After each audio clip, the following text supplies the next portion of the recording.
program, and we saw quite a few yesterday and some surprising results as well.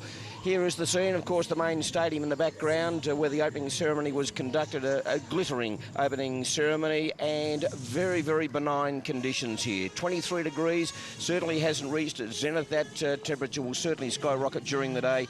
Very, very high humidity at 94% and no wind to speak of whatsoever. Not even a little wafting breeze to be able to cool us down a little bit, but very pleasant conditions, and the ladies will certainly enjoy this first match this morning, which is a triples match between New Zealand and Scotland. That is just having a look over the scene of our rink one here, or green one, and just the matches today in Group B. We've got a New Zealand versus Scotland. Also in Group A, South Africa versus Northern Ireland, and in Group B, Jersey versus Wales. They are some of the matches here today. We've got there is a Group A match as well, India versus Northern Ireland. India showed some very, very good form yesterday as well, and I think they will be a threat as long as this competition goes into the first week or so. And having a look at, again, just some of the aspects here, and our match that we'll be covering is a Group B triples match between New Zealand and Scotland. And a very, very good match here too. Both these sides should figure in the second week of competition. And just reiterating once again that the winner of Group A or B will go directly to the semi-finals, and then the next top two teams will go through to the playoff rounds. So having a look at some of the individual players in just a moment of these two teams that will be taking part. We're on green one, and this is rink one that we'll be participating on today and bringing you all the pictures. The players just going through their warm-ups at the moment. Each team gets 2 wins that they can warm up, and they're just into the second end at the moment. And we're going to have a look at the team from New Zealand. Karen Comm is the skip. The lead is Genevieve Bowden, and the second is Dale Lang. A very strong team indeed. And Karen Comm will lead them out as, or Genevieve Bowden, the lead I should say. Karen Comm will guide them home. So players shake hands. Having a look at the Scottish team now, and Michelle Cooper is the skip. Lorraine Malloy is the lead, and Lynn Stone will bind this team together in the position of second. So we're not too far away from beginning our coverage here, and the players, the mat is down, and we're about ready to go. And joining us is Simon Holt. Simon, welcome along to the second day. Again, glorious conditions here at the JN Sports Complex for this second day of the Lawn Bowls program. Yeah, morning, Mike. It certainly is. I think we're in for a real steamer today, as you say, not a breath of wind, but a very tight match potentially to start off this second day here in New Delhi. And both these teams have won their opening games in the women's triples competition. Scotland beating Namibia and New Zealand beating Botswana, both recording 2-0 victories. So they come into this game with confidence fairly high, but facing a stiffer task on this occasion, because there are some high-quality players in this match, and a range of ages as well. The Scottish team, the youngest at 24 is Michelle Cooper, and Lynn Stein, being polite, is just the wrong side of 40. And the New Zealanders, they've got a real youngster on the team, Genevieve Bowden, and a player of real experience, Karen Comm, who is the skip and has been an international for New Zealand for some years, and actually played in the 1998 Commonwealth Games. There's Karen. She's the skip. And here is Genevieve Bowden, highly promising young player from Hamilton. And away we go. Leading off for the Scots, Lorraine Malloy, throwing down the first jack.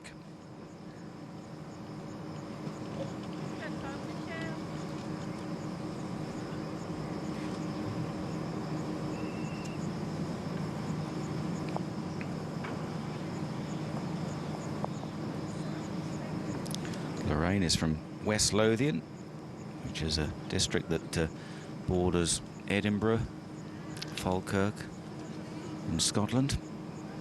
He's 34 years old.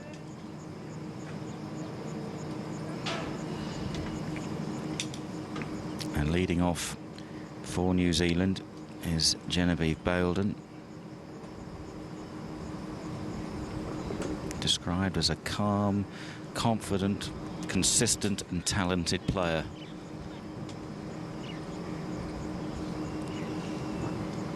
These players will probably take a little time to get into the match. Given the play yesterday, they would have been really, really pleased to get that first match out of the way. And I think, as we've seen from those first two bowls, that they'll take a little while to work into this, given the fact that they did play yesterday. Both had wins. This is a much tougher assignment for both teams today.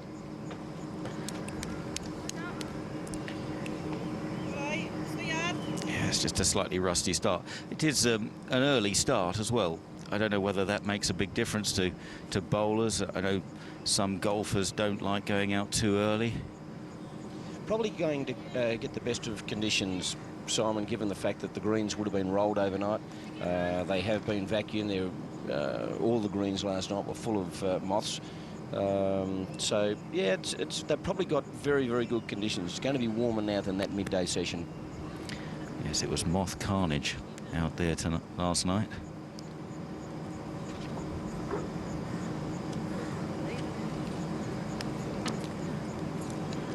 So the Leeds have played their two bowls each in the triples. And second up for Scotland is Lynn Stein, player of some experience. She's been an international since 2000. Comes from a gorgeous part of Scotland, Leven in Fife. Not that far from St Andrews, the home of golf. Just a wonderful coastline. Golfing mecca.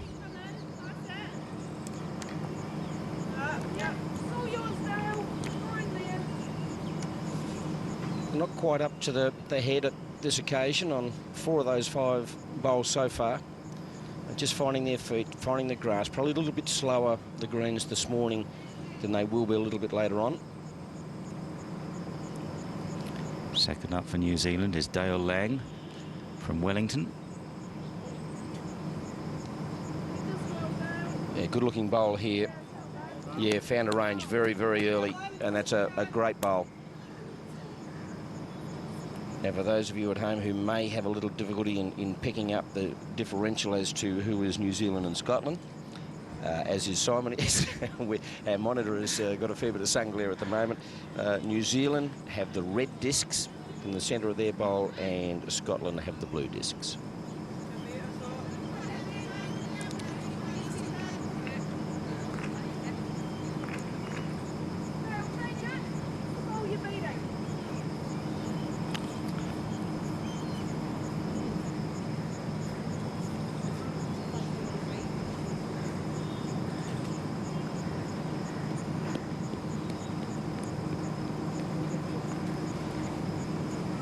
Dale Lang on the backhand.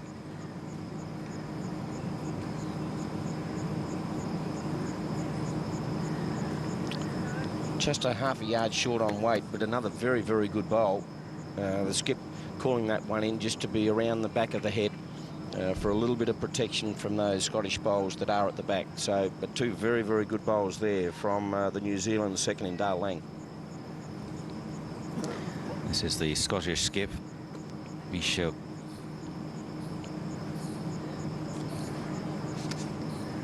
Cooper. She's 24 years old.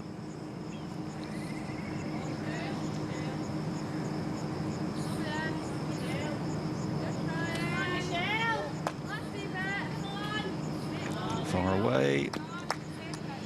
Yeah, lovely bowl. And just splitting those 2 New Zealand bowls.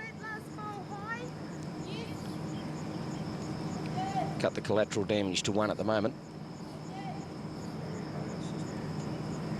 And Karen Comm here, the skip for New Zealand, with her first bowl.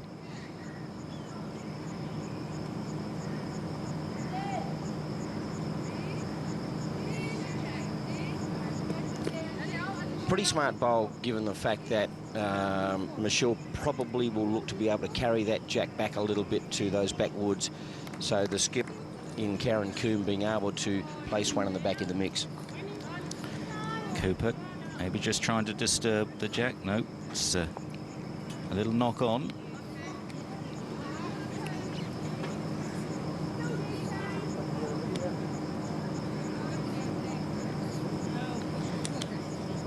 So the Kiwis holding sway here in this first end.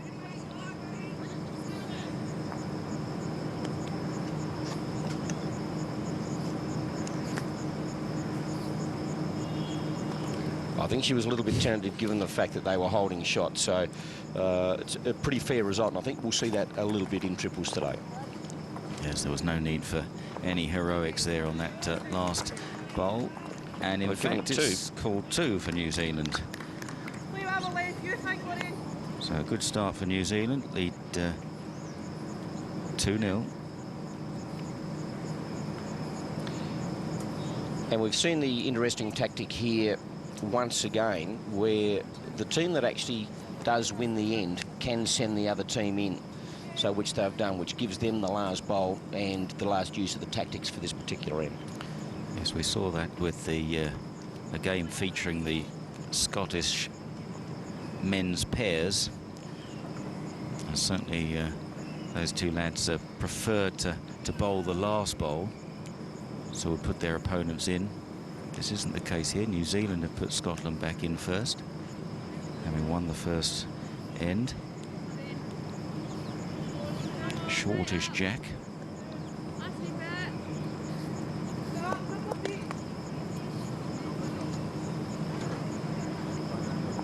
Rome would just be a little bit disappointed that she's not up to the head. She's left a couple short on her first attempt in the first end, and she's short again.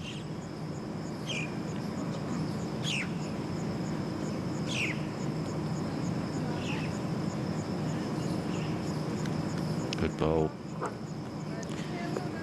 Yeah, lovely bowl.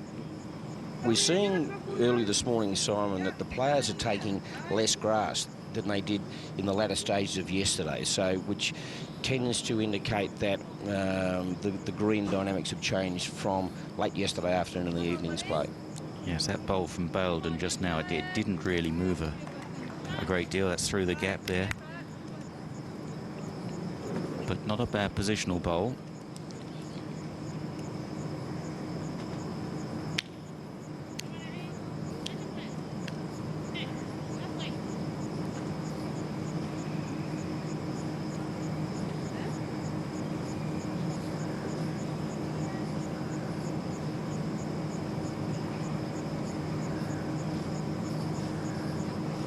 Yeah, another nice bowl. She has a lovely delivery. Has obviously been very, very well coached as Genevieve Belden. A very deliberate delivery. Genevieve, a World Junior Cup winner, 2009, as Dale, as Lynn Stein returns.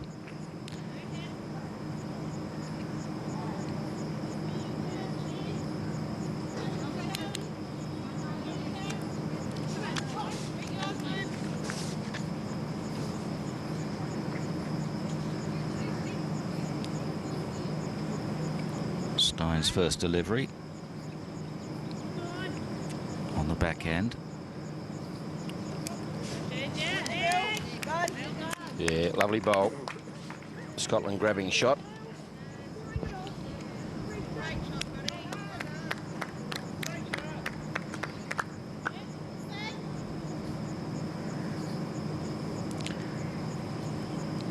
So Dale Lang now with the reply.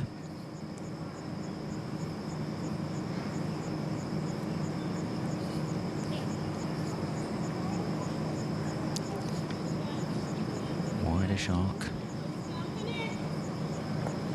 Just turning her own bowl over, but still Scotland holding shot very comfortably.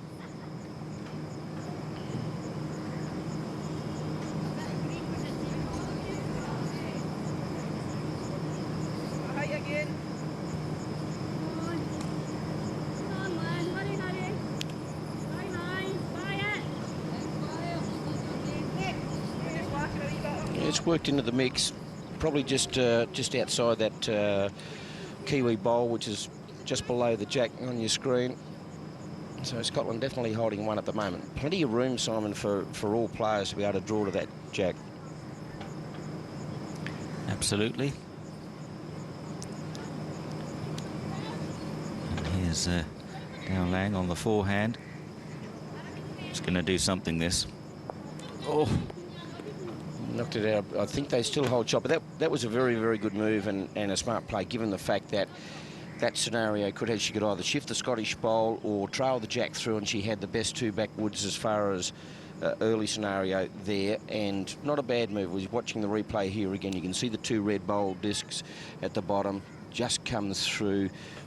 There's not much in this, but I think Scotland probably still hold one. And maybe that brings that front bowl into play now, where it might have opened up and they could have actually two.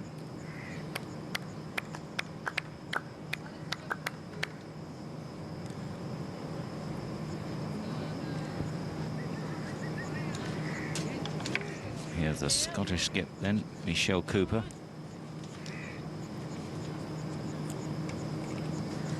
Good weight. It's dribbling on, but it's the closest.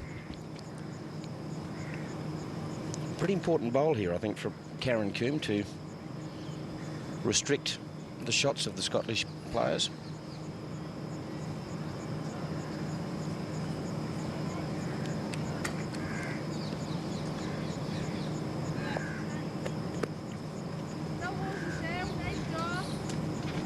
Still wide open, plenty of opportunities for these players to draw the shot.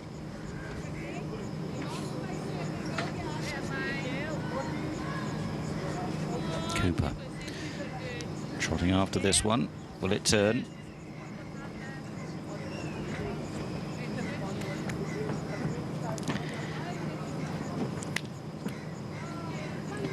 What are we looking at here? One to Scotland? Yeah, Dale Lang just went up to the head and had a look and said to her captain or a skip, Karen Comm, that they feel as though they're one down at the moment. And this is too wide. She just drops her head in anguish to Karen Comm. That's very, very wide. So I think Scotland will get on the board here, Simon. And when you look at the route that she had there, that was a real opportunity to draw a shot for Karen Comm. Yeah, good line, but just as soon as it came out of her hand that she knew it was too wide. It looked a grass. Poor release, didn't it? So we wait for confirmation, and it is indeed one for the Scots after the second end. And so that's 2-1 to New Zealand.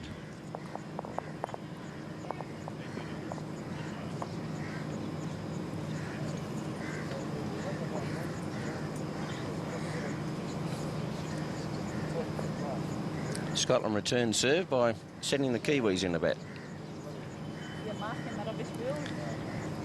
Well, the ploy of having that last bowl didn't really work for the Kiwis at the end of the last end, and it could have done. It was a relatively straightforward draw opening, but Karen didn't quite get it away.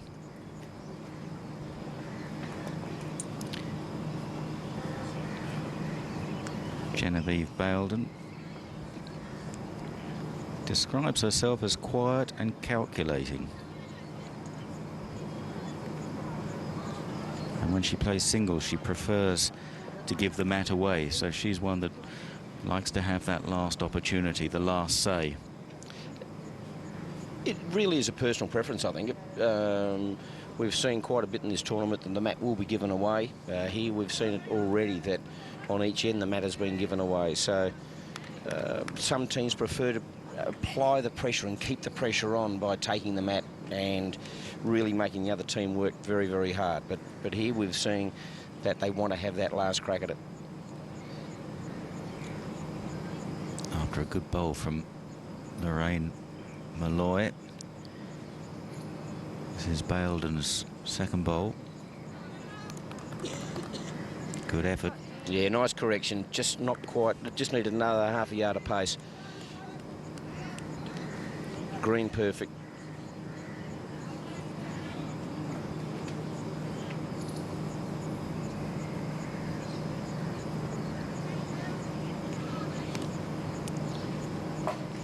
This is a good bowl as well from Malloy.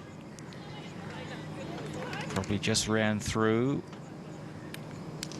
Yeah, she won't mind that, though. She corrected her first one, which was half a metre short.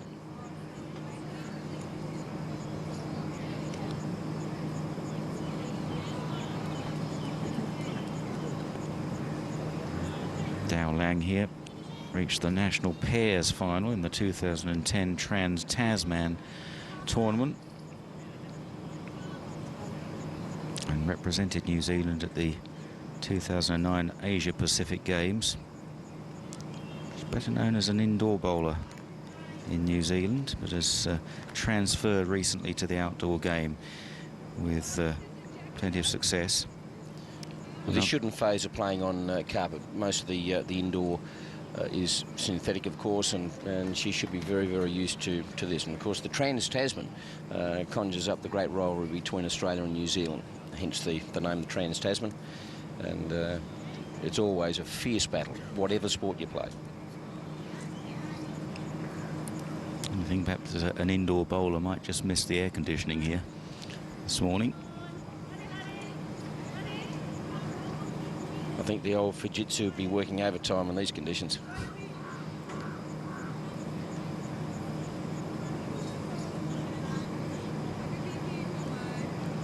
Okay. Yeah, sorry about that. Will I get too easy?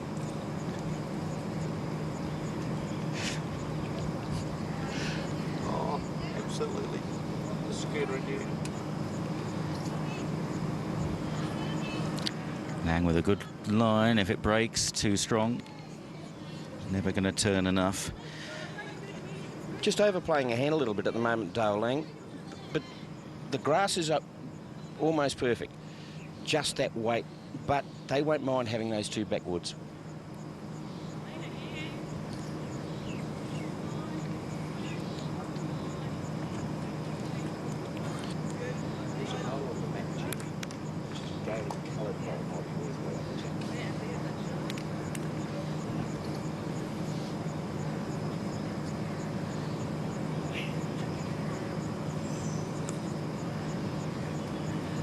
So just having a look at the hat, there is the bowl, which will be the New Zealand bowl. Bowls have changed dramatically from the traditional black bowl that was used forever and a day. Now that it's a player's preference, a little bit like 10-pin bowling in many aspects, where you design your own bowl.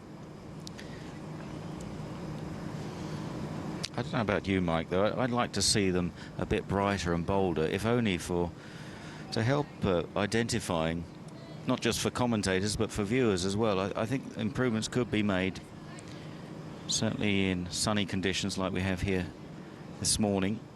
This is played with a bit of weight here. Slips Yeah, that's down way the off side. line. Karen will be very, very disappointed with that. It was never on line from the time it left her hand. She may be having difficulty with perspiration, but from the skip, that's a wasted opportunity because the head is quite open at the moment. They've got the two best backwoods to be able to trail that through. We could see what she was trying to do, but it was never, ever on line.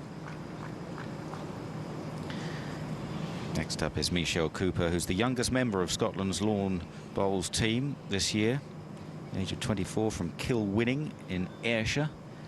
That's on the west coast of Scotland.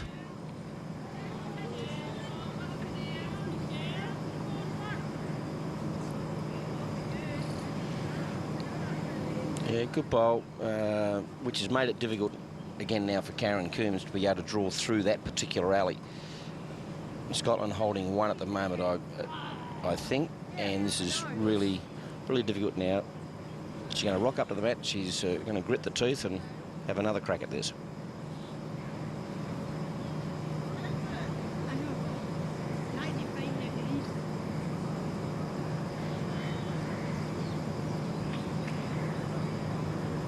Studying concentration, coming in on the forehand.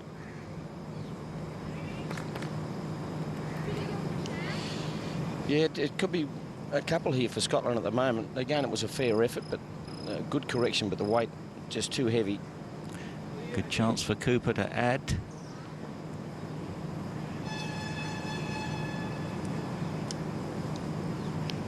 Always just outside the line.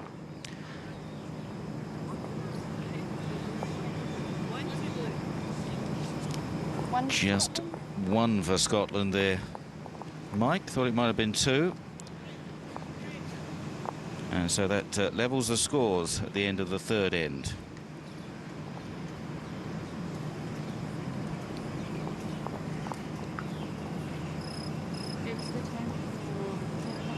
Scotland throwing in New Zealand, putting them into bat again.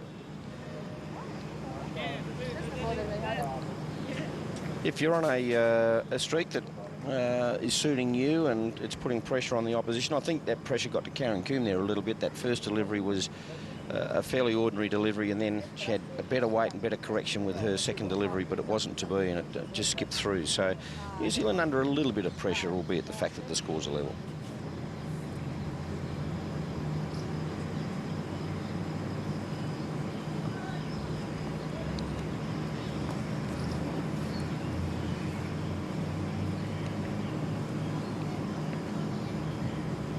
Quite a nice roll there from Genevieve Baildon. In the triples, it's very, very important for your leads to give you the start that you need. It can set up the end.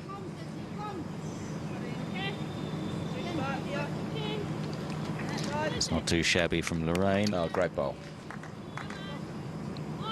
Good reply. And each of these groups, the leads, the seconds and the skips, will be having their own little contest within the confines of the match.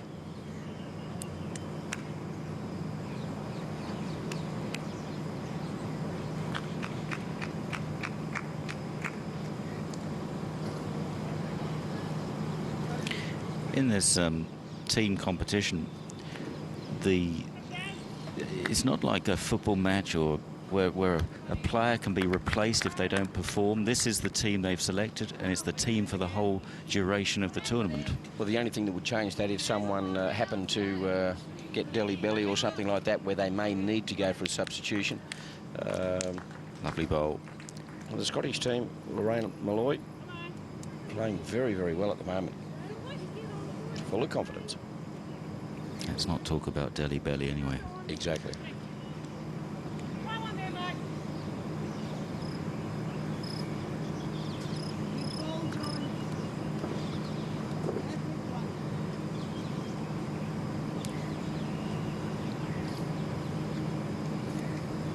This is Dale Lang. Good ball. Oh, that was unlucky. Unlucky not to trail the jack there. Very unlucky. She's played very consistently so far in the first three ends.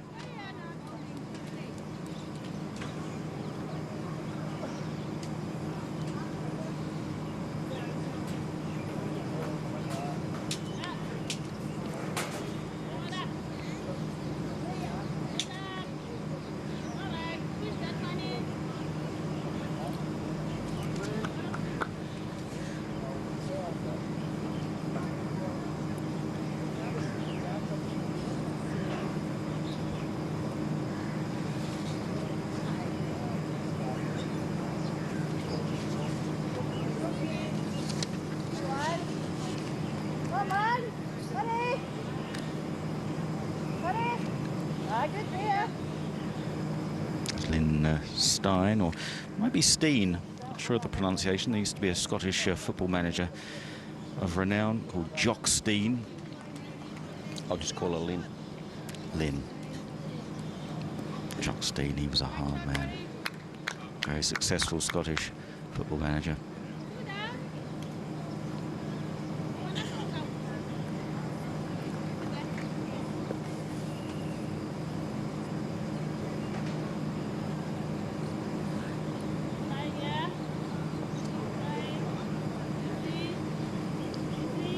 Dale Lang forced to go to the backhand on that occasion from that previous bowl from Lynn Stone, just being in an awkward position to be able to go to the forehand.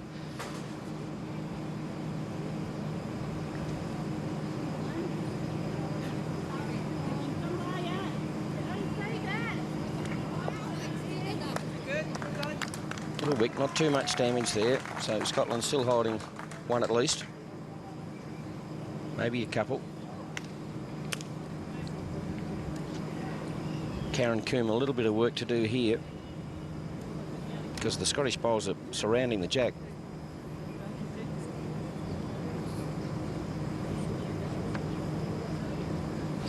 Karen is from Wanganui, a place I had the pleasure of visiting a few years ago. Had a pal out there. I remember being picked up at the bus station by my pal's mother. I've never been so terrified in a car at 20 miles an hour. It's a white knuckle ride through the streets of Wanganui. A little bit of pace here from Karen Coombe. It's worked out well. She's got the shot.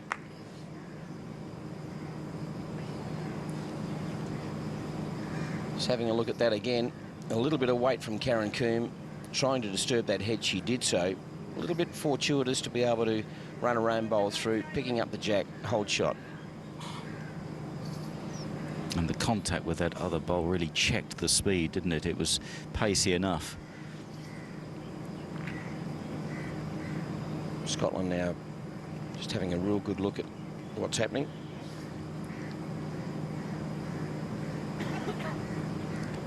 Michelle Cooper gained a team silver medal at the Commonwealth Youth Games in 2004 at Melbourne.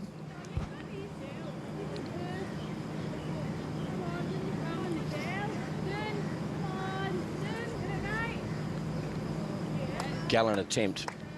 She was just trying to promote her own bowl. She had a couple of choices there to come around her own bowl or try and promote her own bowl, just get a touch on the New Zealand bowl and turn it over. And she would have been holding a couple of shots at the back. Gallant attempt.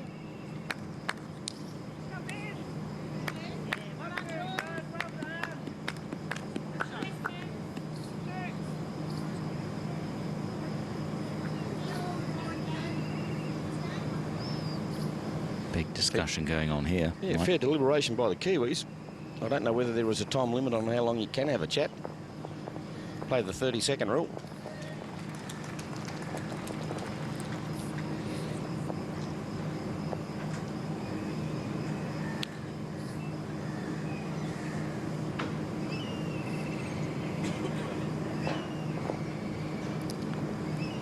So what do you think their conclusion was? I think they'll just try and draw that shot again, probably to the forehand side. Just try and draw one in there, or even may go for a little bit of a back bowl. It looks as though it's a draw shot on the way.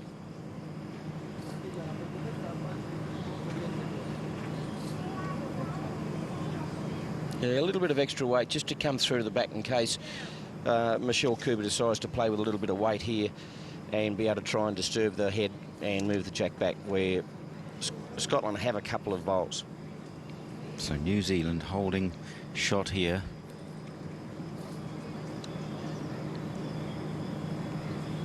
But Michelle Cooper with the last bowl of this end will be looking to turn things around.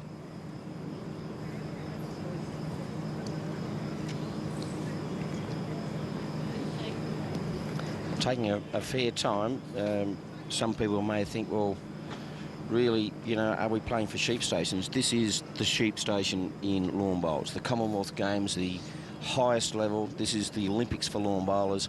And they're taking every moment. Every shot will count down the track when we get to a situation with games won, sets won, and then coming back to shots if it need be on a countback. Shot difference important. So played with a fair amount of weight here, looking to disturb the head. She's done it. She has. But it's trailed through. Great shot. That'll be interesting. Now, that's stayed on the mat. And is it within the confines of the rink?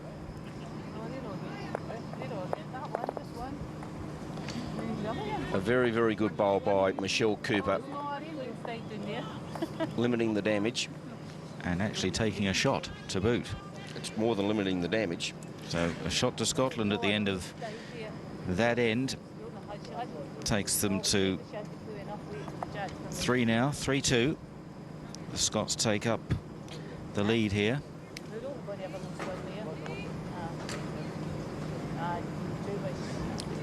Must have been just one of those back bowls counting there, Mike, after that drive shot from Michelle Cooper. Yeah, it may have just been out of picture. We're at a difficult angle on a visual basis here from our commentary position. We're kind of side on to the rink, and at times our cameras just can't pan back quite far enough. But it looked as though the New Zealand bowl was in the shot. But that was a tremendous bowl from Michelle Cooper.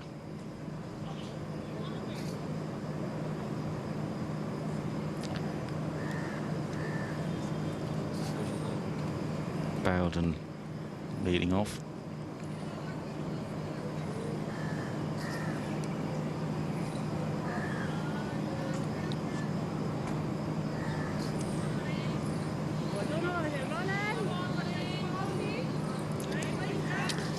Yeah, a little bit short. No weight at all on that bowl.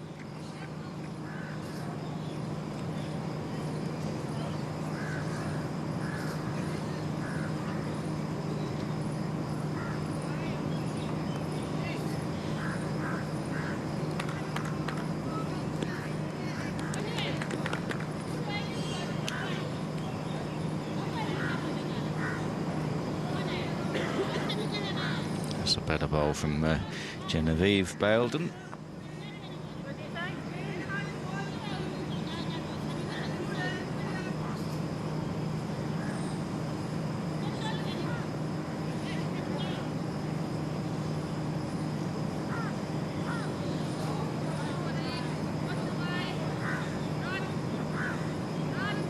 It's just coming up a little bit shy. Yeah, Lorraine will be disappointed with those 2 deliveries.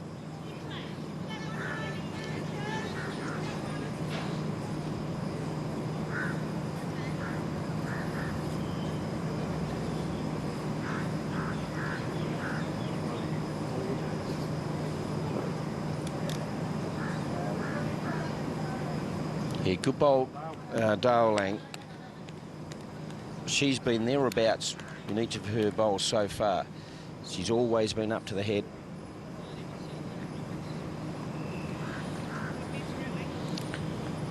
Scotland and New Zealand, of course, regular participants in the Commonwealth Games. Scotland has competed in every Commonwealth Games lawn bowls competition since 1970 and has won at least 1 medal at every competition.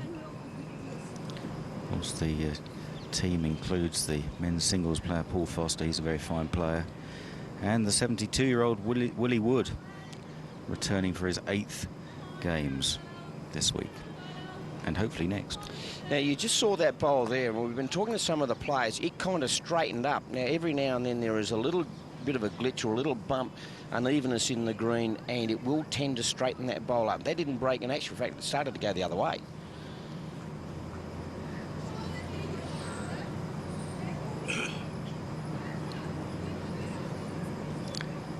Lang looking quite confident on the backhand. This one's coming in nicely.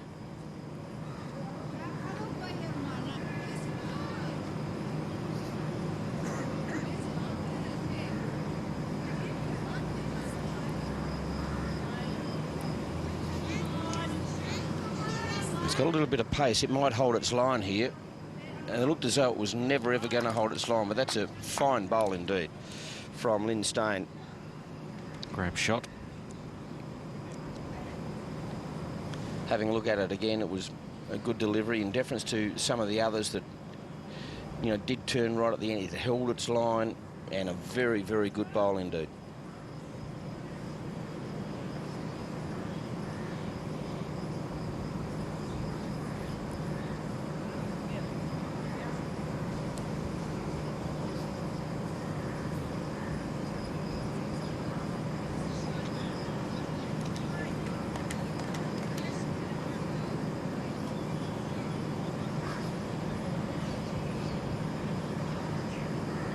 Some weight here, but it's just edging on the underside.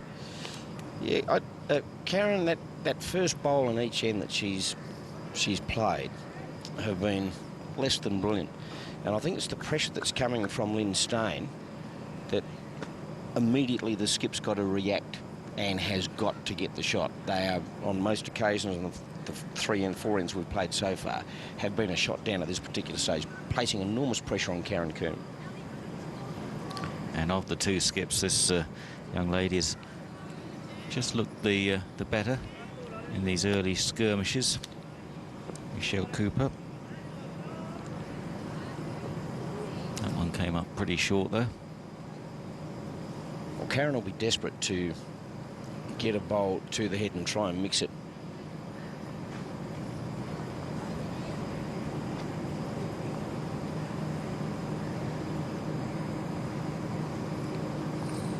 Last 2 bowls of the end coming up. She'll need a wick here, straight through again.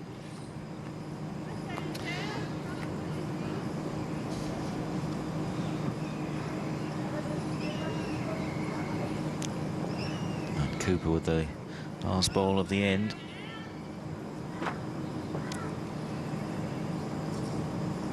Now, she could give this away. She has done so, and very, very disappointed with herself. It just slid across, a little touch on the jack. You can see it here. Again, she was just trying to draw the shot to make it 2, and she's given 1 away. Just a bit heavy. And it's 1 to New Zealand. She's kicking herself there. Michelle Cooper. So 3 all at the end of 5 ends. A low-scoring game. Not much in it between the two teams. Only the one multiple shot end so far, which was the first end, New Zealand picking up a couple. And we've seen a change of tactics here where Scotland have brought the mat right up. So a shortish end.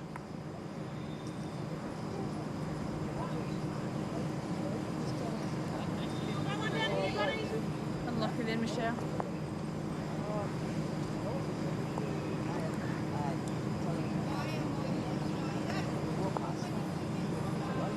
So the Scots just need to regather after the disappointment of that 5th end. Good start there.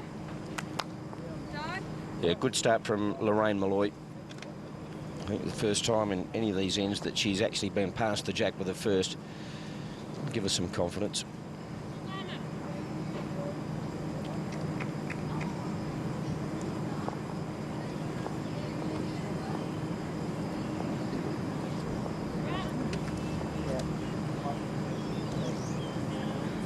It's just about jack high.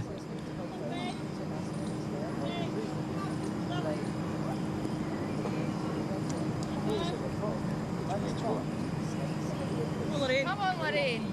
Keep tapping. Come on, right up. Yeah, well done. Yeah, another beautiful bowl. 2 very good lead bowls from Lorraine Malloy. Jen, you play it as you say it.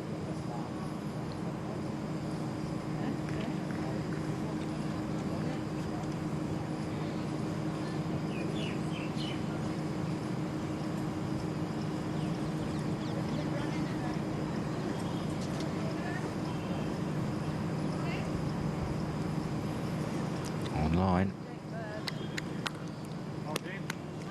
Just brushing the jack. Scotland will hold 1. 4 very good lead bowlers there. Genevieve Bowden and Lorraine Malloy for New Zealand and Scotland, respectively.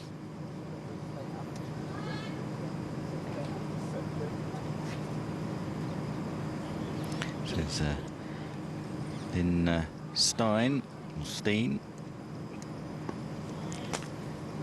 from Fife. And the Leven Links is a qualifying course for the Open Golf Championship. Many golf courses on the Fife coast.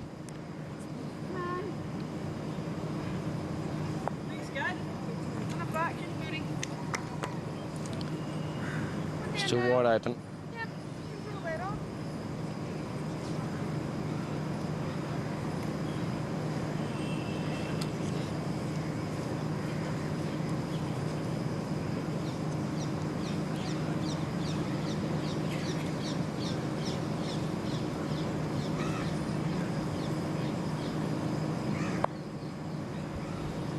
Well, that could come in a little bit handy if Dale Lang or Karen Coombe can pick up the jack at one stage, because those 3 New Zealand bowls are sitting reasonably close together.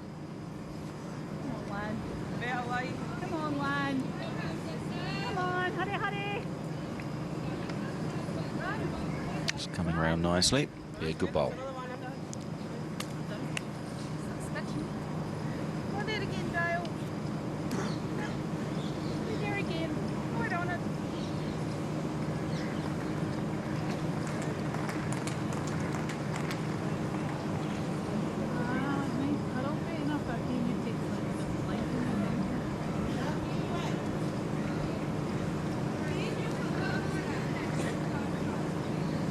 Just going to cannon into those Scottish bowls.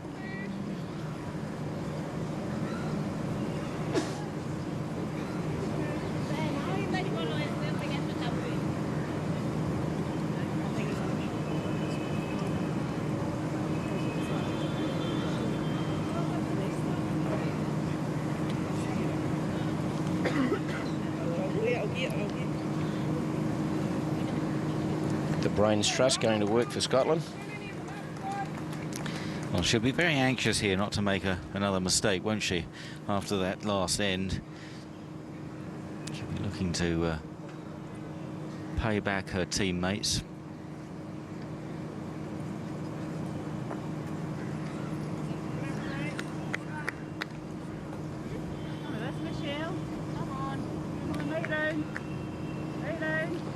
I think she's going for a little bit of cover at the back, and that's probably not a bad bowl to sit one there. She's got a couple. If New Zealand happen to trail the jack through and it's a little bit too strong, they could give the shot away again.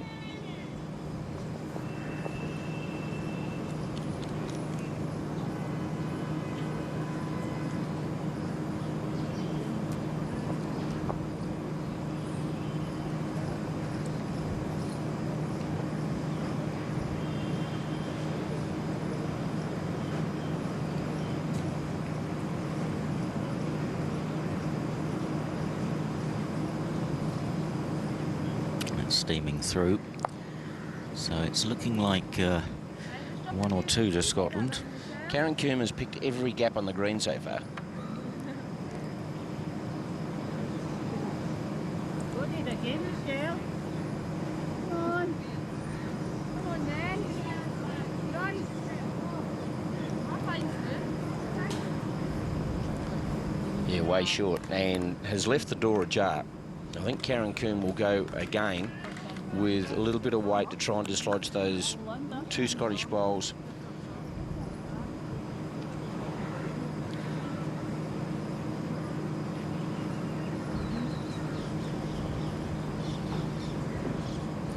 She's missed again.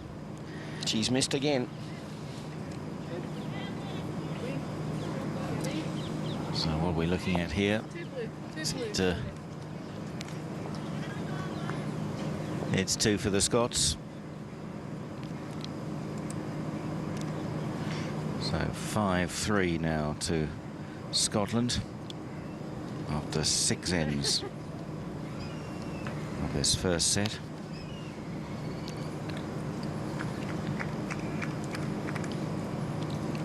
There's the confirmation.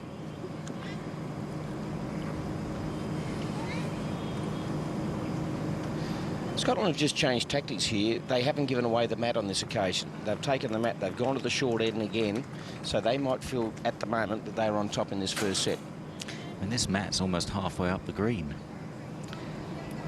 Yeah, the jack has got to be delivered a minimum of 23 feet.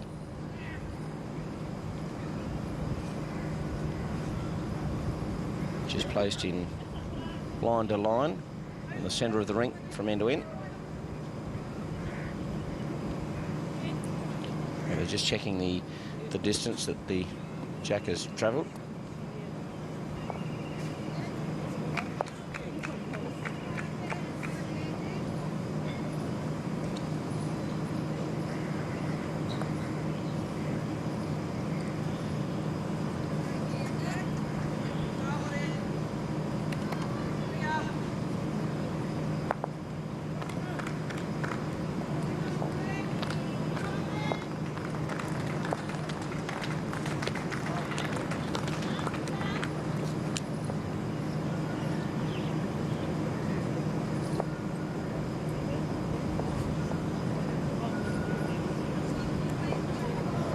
well from Baildon. It's coming up a little shorter than she would have ideally liked.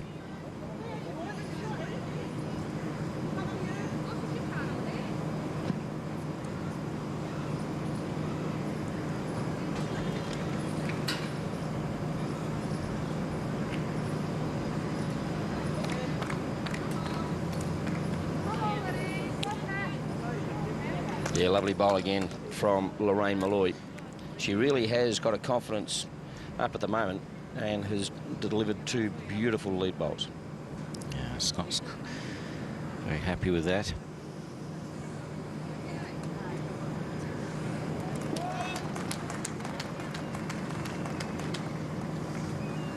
Oh. Could easily have trailed that jack through there, Genevieve Baildon.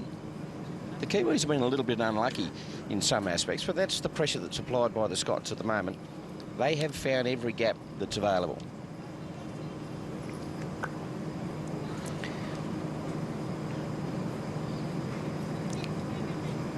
Scots are coping well. Of course, temperatures here in New Delhi would be quite a bit removed from Glasgow and Edinburgh at the moment. I think the girls will be quite delighted that they're playing this morning instead of between noon and 6 p.m. Lovely bowl again from Lynn Stain. And the Scots really are applying enormous pressure to the Kiwis. In fact, if you can cope with the early start, it's probably the best time to play. It'll get very hot as we draw towards midday here through the afternoon. And under the lights, that can be a little bit distorting. A toucher there and a shake of the head. So Scotland holding 2 at the moment.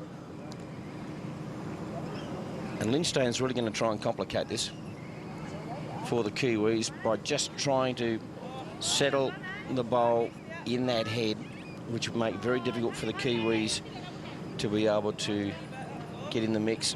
It's still wide open. If the Kiwis can move that jack back, they've got the best 2 backwoods.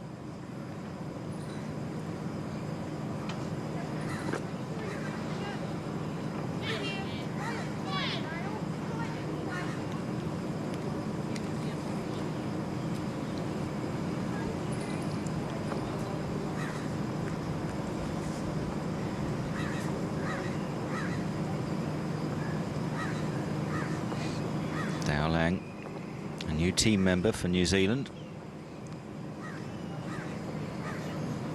Oh, and again, she's just shaved the jack.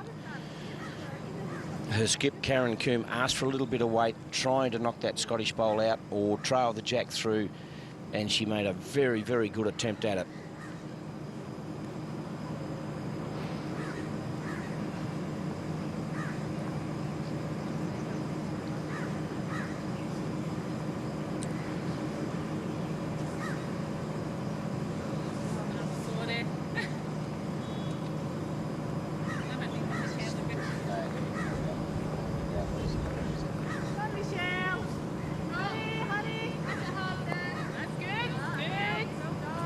Probably holding 3 at the moment, Scotland. Minimum.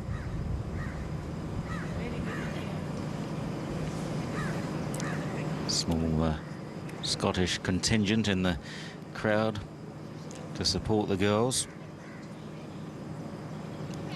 Blue and white of the Scottish flag.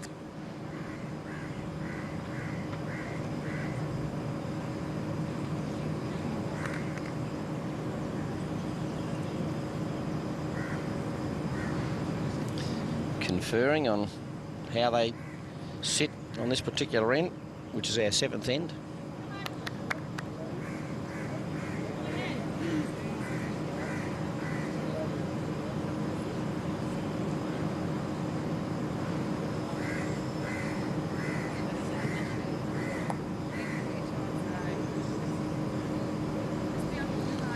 All Karen Coombe really has done there is scatter her own bowls at the back. So this could be a very big end for Scotland.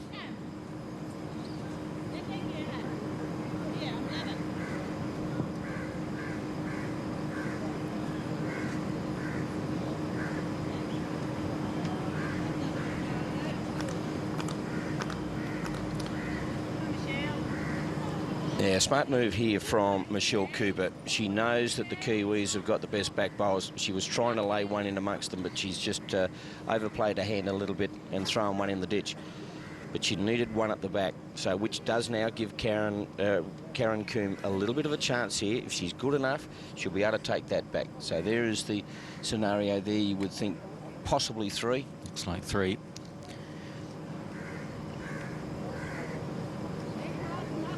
But New Zealand do have some back bowls.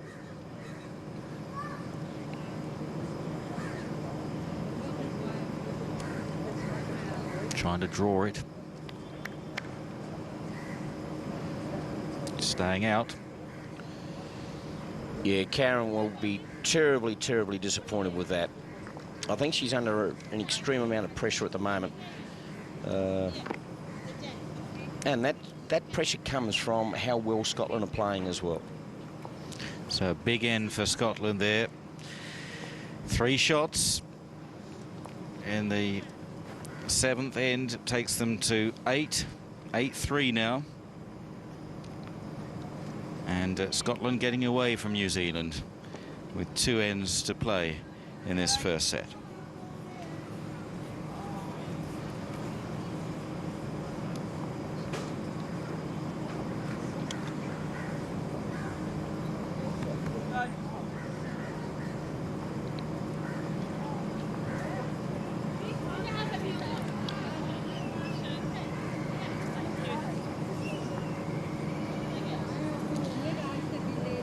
Once again, Scotland have elected to go for a shortish end.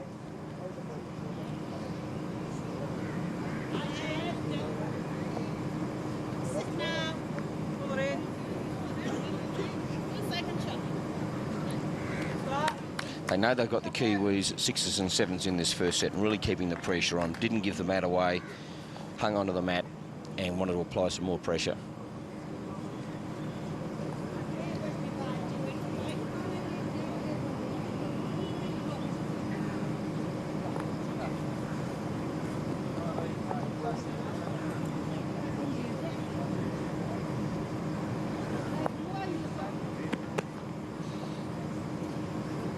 Nothing really going the Black Caps' way at the moment. Come on, let him. Malloy with her second delivery of this end. It's running through. That's strongest position these early stages.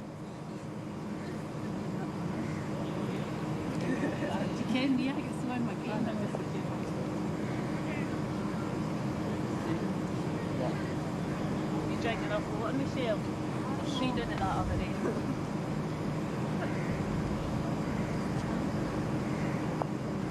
Yeah, a little bit of luck there, and I think that's what the New Zealanders need at the moment. Genevieve Bowden just getting a wick off her own bowl, sliding through, taking a shot.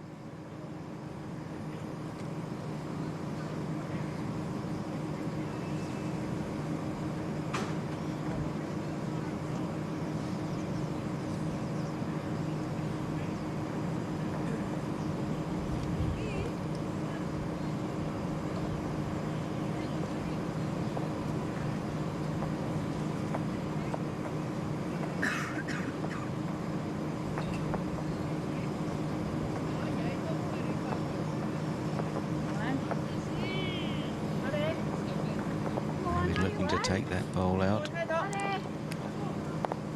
good. Just a wee fraction. Just promoted her own bowl. Kiwi still holding the one. I want to play them there. Pouring up through here.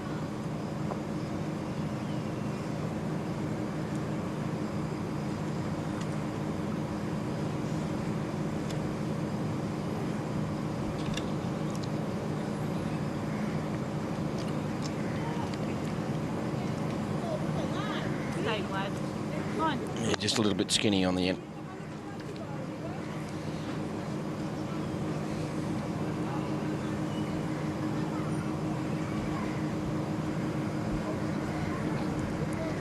Right. Come on. Come on, lad. Come on, hurry. Yeah, might have done enough to nudge that out and grab shot. Lynn Stain has been the form player. Yeah, really tight Scotland by the shot, I think, is our target. You may, you know, even if that's fractionally more centred, you might find that that's yeah, probably the one shot. Great work from our crew here in the host broadcast area. I'm just hoping they'll buy you a beer tonight. And, well, it's improved. The Kiwis, one. I think, probably have got the shot back. Not much in it again, but a better delivery from Dale Lang.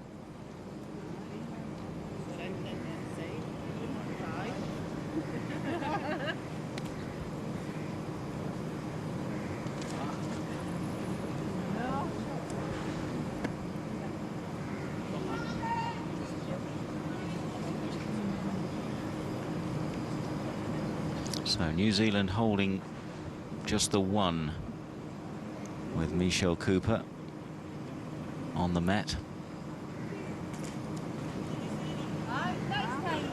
A little bit of weight, and that is going to cannon into the gutter.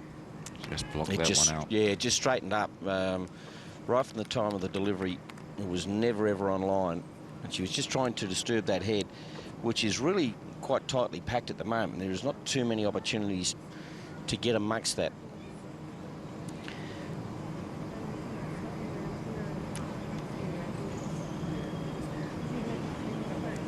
The Kiwis may even try and draw on the backhand side to dislodge that bowl that you just have seen pointed at, you know, the one on the right-hand side of the jack. They might just try and come in there. If they could dislodge that, rest the shot, they could probably be in the position, or even trail the jack through a little bit, they could be in the position of picking up a 2 or 3. But the pressure's on Karen Comm here, who really in the last couple of ends hasn't been brilliant.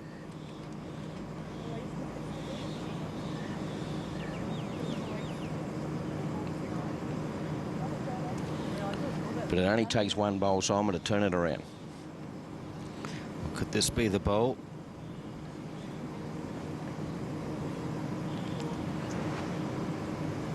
I think she's too narrow, isn't she?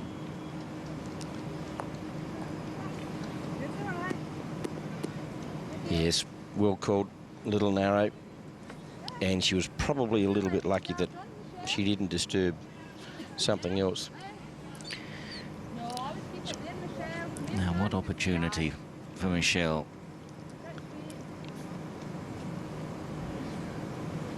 The last bowl wasn't great. Bit of pace on this.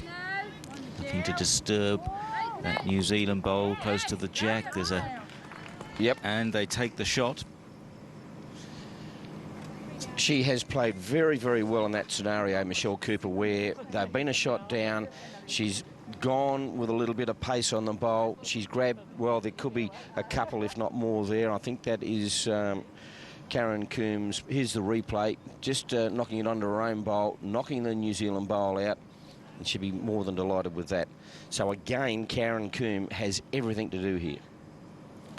Yes, that was a very positive outcome for the Scots there. Not sure she could really have been certain how it would have developed, but the key was moving that Kiwi bowl close to the jack. She's in a bit of a quandary here, Karen Combs, when we have a look at the head, is the fact that Scotland could be holding 3 shots here. Maybe that one on the right-hand side, the greenish coloured bowl, yeah, at the 2 o'clock mark. Just having a look there, yes. Well, that you would think is 3 shots to Scotland, and there are not too many ways.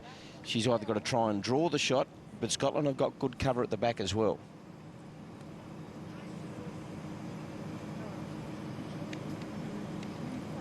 Yes, in the direction in which she might draw the shot, there is a Scottish bowl just waiting if it was too heavy, just to the left here.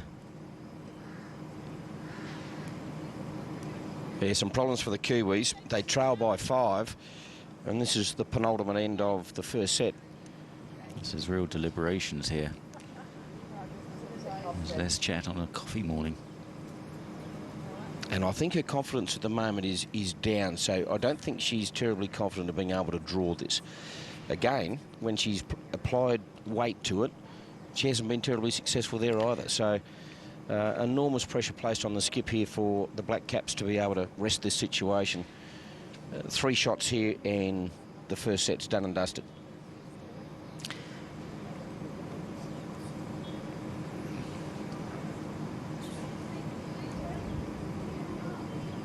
Member of the Kiwi management team just standing beyond the head.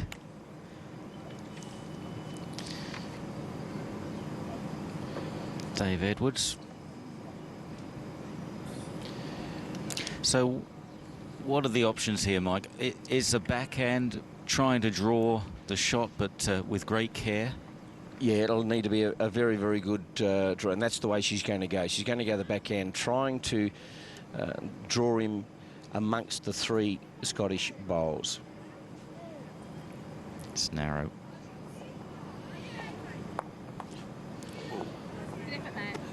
Yeah, I think this is going to be a little bit costly to New Zealand. It could There's be. definitely one. Maybe it's only the one. Maybe she did limit the damage. But out comes the measuring device for the first time in this match. Yes, it's between the 2 bowls to the left of the jack here. Yeah, to the centre of the bowl. 2. We're going to go and have a measure of this There's third another one. 2. 2 it is then. 2 for Scotland. Takes them on to 10 against the Kiwis 3. And suddenly Scotland dominating this first set with 1 end to play.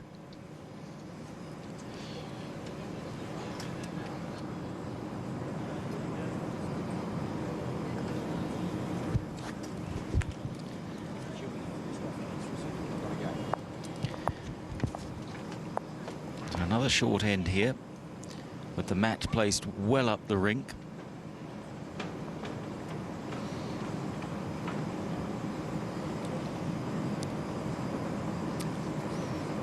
Lorraine Malloy with the first bowl of this 9th end. And clearly New Zealand can't win this first set. But as we mentioned earlier, the points are important in terms of shot difference if it comes down to ties of sets and games won.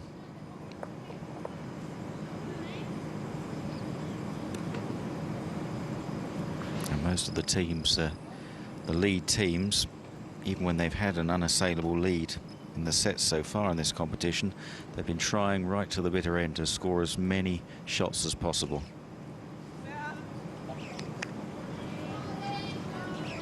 Good bowl from Malloy. Deserved congratulation from her teammates.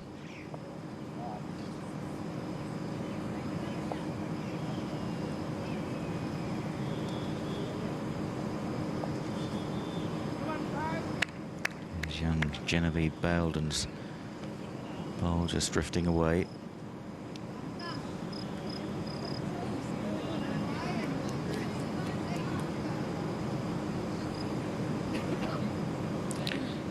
So again, Scotland holding shot here as Lynn Steen approached the mat.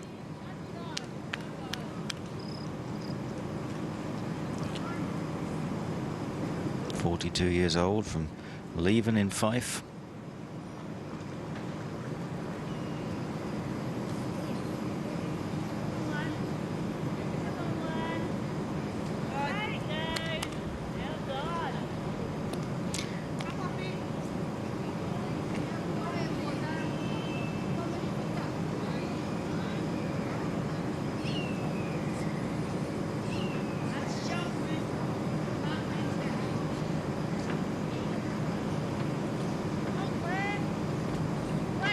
Lang, wideish arc here.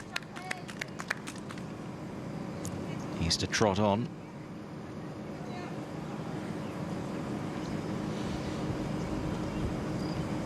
Didn't look too happy with that.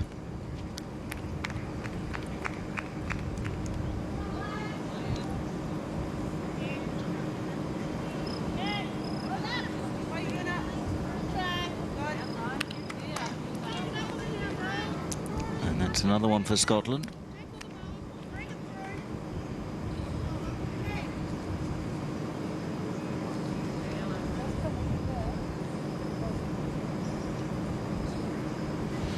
The Scots, if they can just drag out the agony for the Kiwis here, it will stand them in a strong position at the beginning of the second set.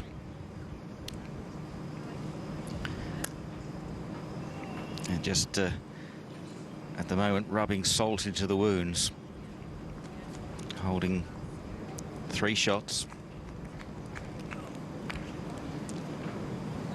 with the skips deliveries to come.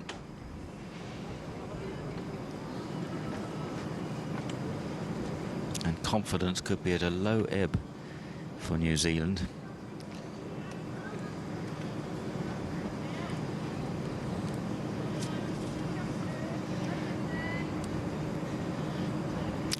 And that could be 4 for Scotland.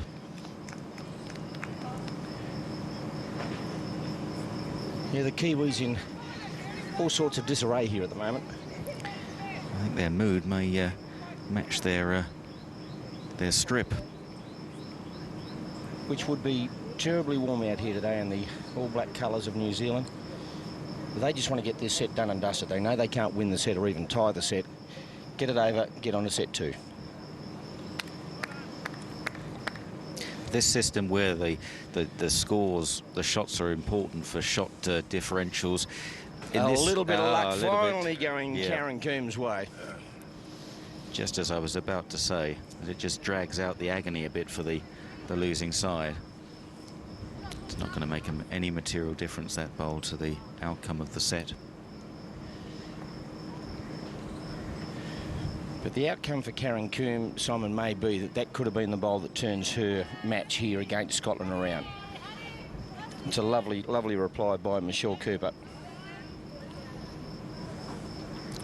Certainly was.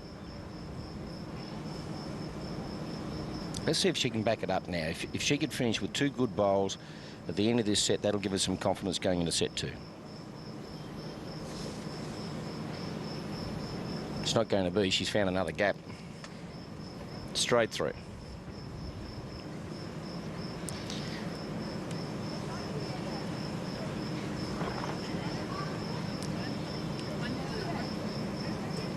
And Scotland add 1 more to make it 11, and an 11-3 victory in the first set here against New Zealand on the second morning of play at the Lawn Bowls tournament here in New Delhi. Scotland outplayed New Zealand in that set. There's no doubt about that. They picked up 4 singles to start from men's 2 to 5, and then they picked up a 2, a 3 and a 2 to stamp their mark on that first set. They're going to keep the pressure on the New Zealanders here by retaining them at 2. Quite deliberate play, about 75 minutes for the first set.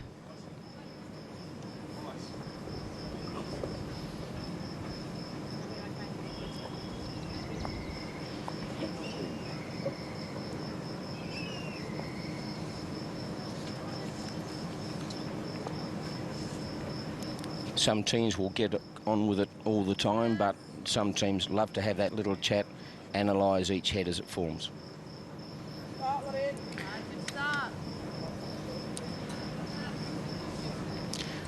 Particularly, I guess, if the team are closely knit, I suspect that the Scottish girls know each other very well.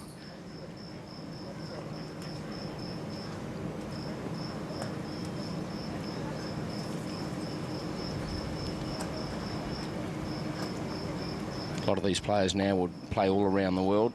This is a good reply from Genevieve Bowden. Good way to start the second set.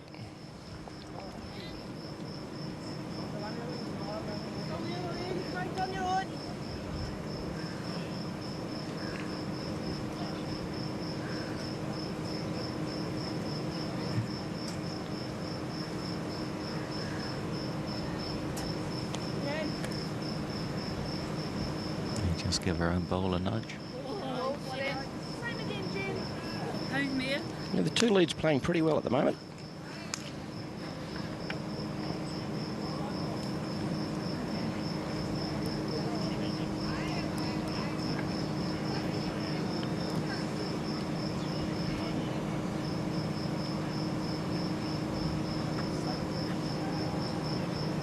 And Genevieve responds, just slips through, but that's not a bad bowl there. Great grass, just a little bit heavy, maybe a metre or so, but she won't mind that bowl being there.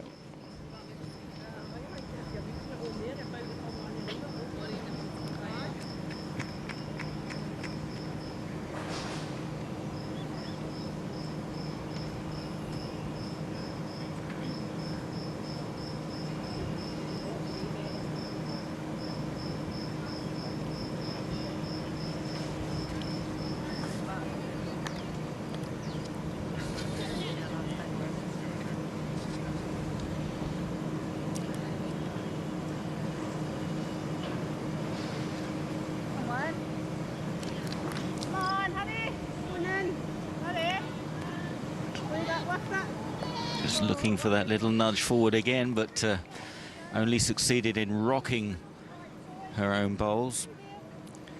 She's stacking them up there, though. And I think what they'll be doing here, Dale, would be to try and trail the jack through back to that back bowl of Genevieve Balden's. If she can do this, the Scots balls will provide a barrier as well. Oh, just a sideways glance, but still.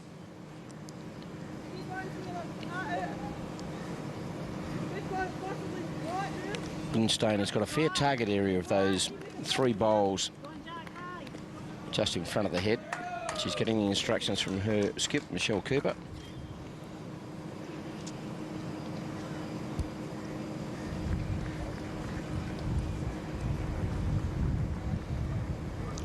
Asking for a backhand draw.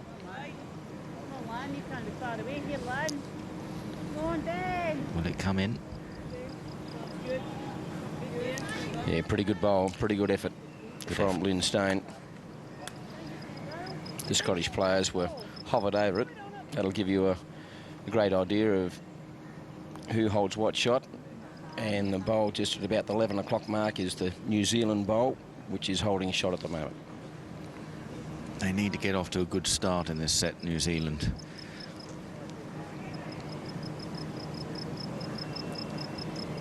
And you just saw right at the end that that bowl stayed out instead of taking that turn once again. It was right on track and then just straightened up fractionally and went just past the Scottish bowl. It seemed to take a couple of straight rolls, didn't it, before finally bending in at the end. We have seen that over the course of the first day or so, this competition, particularly on this rink. And the players were saying that during the test event here in April, that a couple of times the bowls actually straightened up.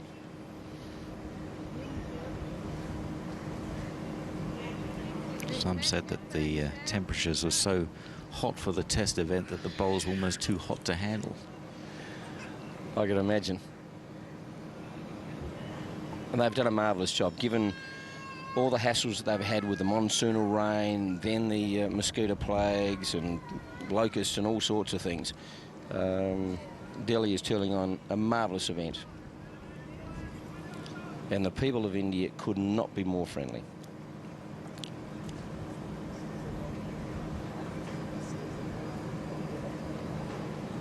Karen Comm.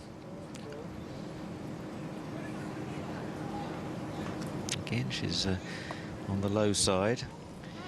Yeah, that's not a bad bowl there where that ended up. And I certainly don't think it was intended to end up there. But if there is a possibility, and we've said this on a few occasions, if she can, we'll see in a moment, just depending on where this one finishes.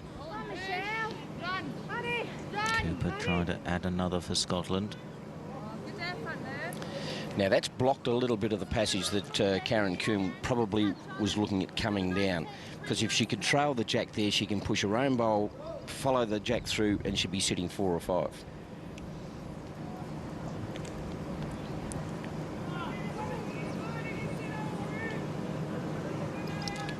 here's a chance for Karen Comm to really strike for New Zealand here. It's not far away. Oh, Oh. she's just got the wick off the Scottish bowl on the front. Very, very unfortunate there, because that was right on track to be able to come through and grab a multitude of shots. That was a rough deflection, but nevertheless, a winning start to the set for New Zealand. They take that end by 1 and lead by 1.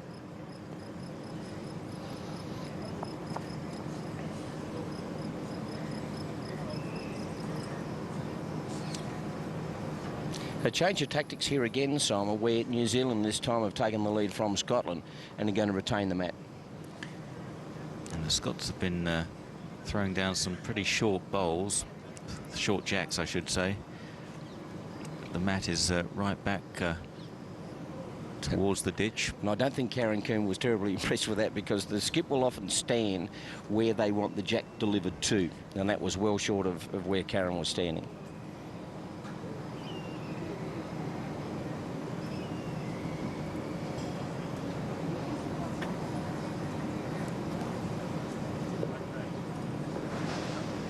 Yeah, well short from Genevieve.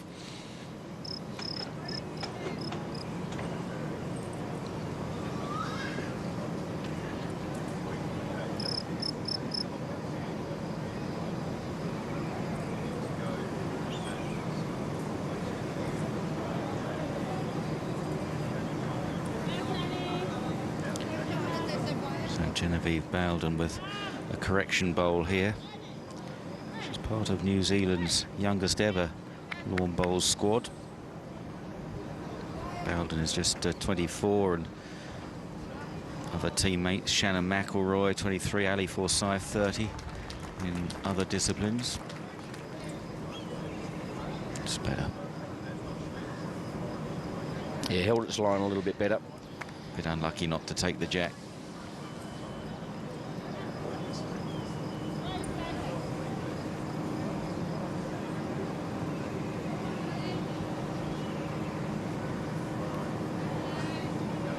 And good correction from Lorraine Malloy too, Simon. A much better bowl than the first two.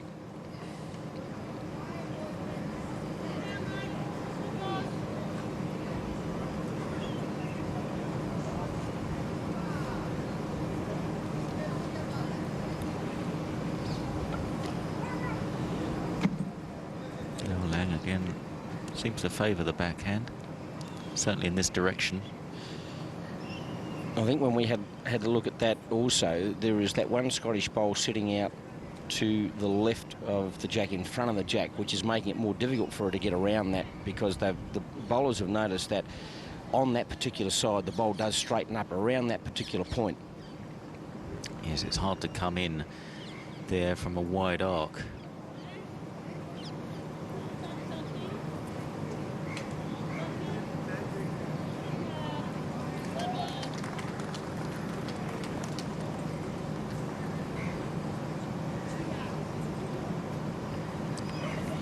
Stein coming in forehand. The body language very negative there. Yeah, she gave that on that a long, long way from home.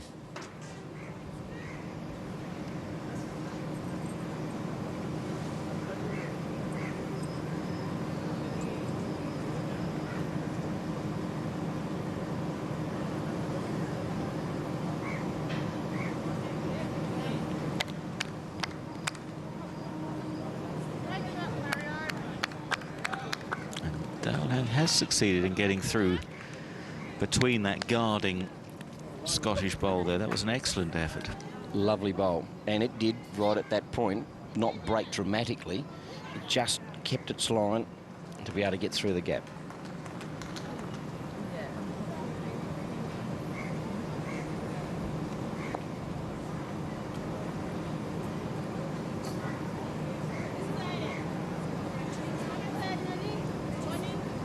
Just trailing through. Lindstein. So New Zealand holding shot here.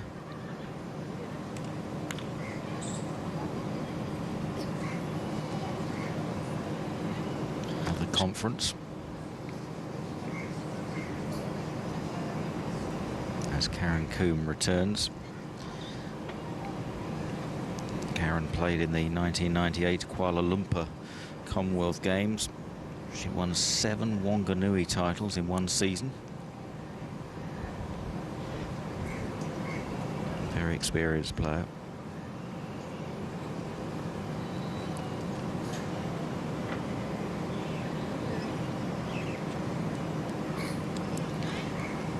I just don't think it's going to come in enough from there. No, that was very wide. She just hasn't been able to get a grass right all day, Karen.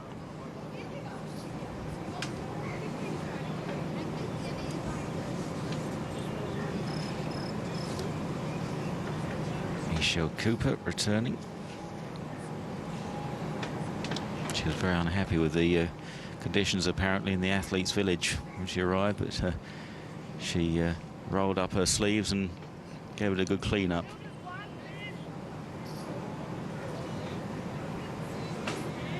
Bit of elbow grease.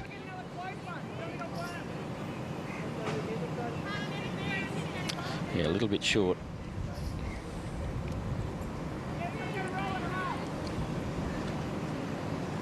Wondering if I should just play through here, get another one on the head. Kiwis holding one.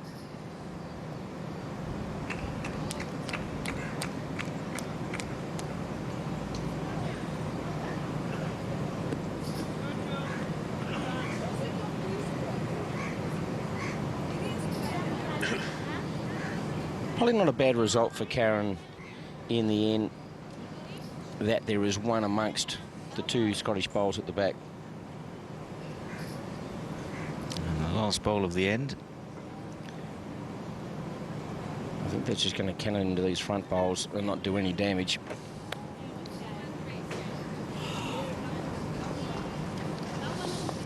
One for New Zealand. Exit 2-0 in the second set. Of course, it is a set all. We go to a 3-end tiebreak. It's not the best of 3 ends. They will play the 3 ends, and it would be a cumulative score at the end of the 3 ends, who would be then decided as the winner.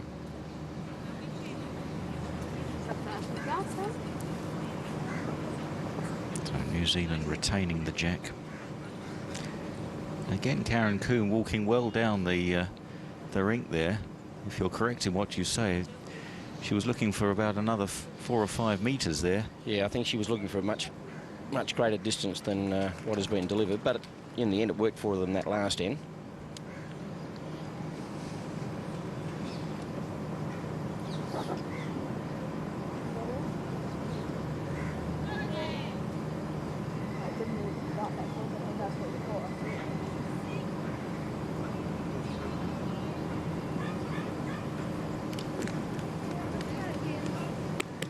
Bad effort from young Genevieve Baildon. The face of lawn bowls has changed dramatically over the years, given the amount of youngsters that are in the game now. Absolutely, the 2 English singles players this year, both in their early 20s. Sam Tolchard and Natalie Melmore, and it's certainly a theme which runs through many teams. Michelle Cooper at 24. The youngest member of the Scottish squad this year. And Genevieve Baildon here, just 25.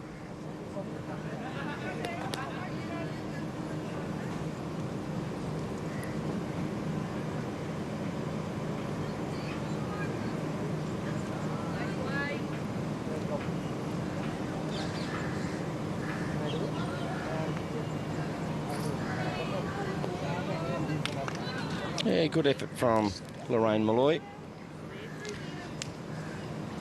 Why do you think the game is appealing more to these youngsters, Mike? Given the amount of international competition, the money in the game now, you can make a living out of lawn bowls if you are at the top echelon of lawn bowls. And I think it just the sport's probably changed the dynamics a little bit as far as the contact sports. A lot of the young players now coming into this particular game don't want to play the contact sports. So, yeah, it's just... And I think they've seen some youngsters come through and really succeed. Probably Karen Murphy from Australia was one of the first youngsters to come through and stamp her authority on bowling at the top echelon.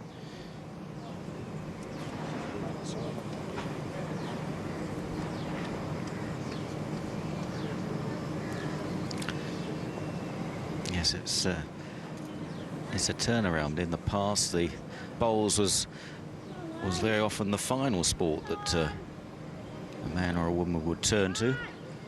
But now it's often the first, and that's a great bowl from Lindstone. Great bowl indeed. Toucher.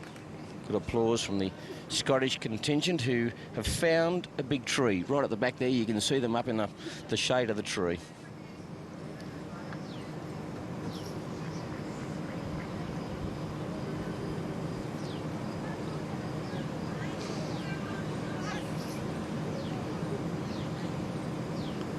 So immediately the pressure is back on the Kiwis. There they are. There's the traditional flag, and they would be feeling the heat.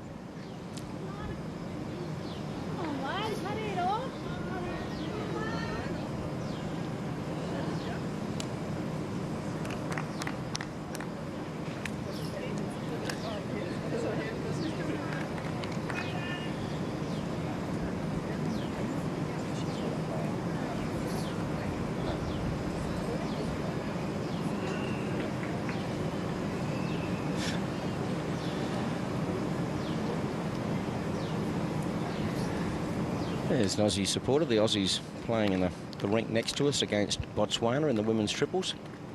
And again, their youngest member of their team is only 19 years of age, Natasha Van Eldick from Raymond Terrace, just north of Newcastle, about 170, 180 k's north of Sydney.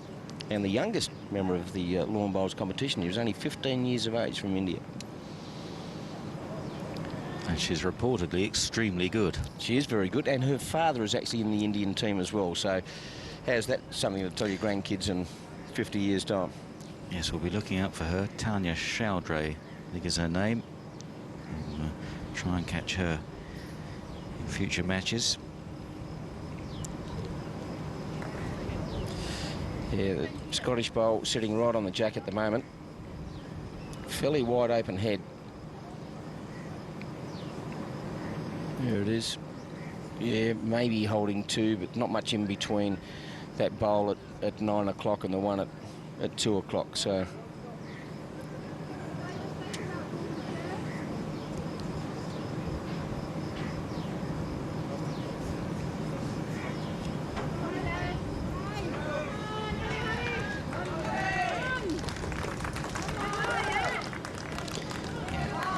coming in wide enough not to disturb that bowl. I think that's grabbed another shot, hasn't it? Yeah, I think they just put their hand up. Possible 3 shots here to Scotland. They're certainly on top in this particular end, but again, it's wide open. There it is there. So yeah, you would say 3 shots to Scotland, given our target. Gives you a really good indication of exactly where the bowls sit in relation to the jack.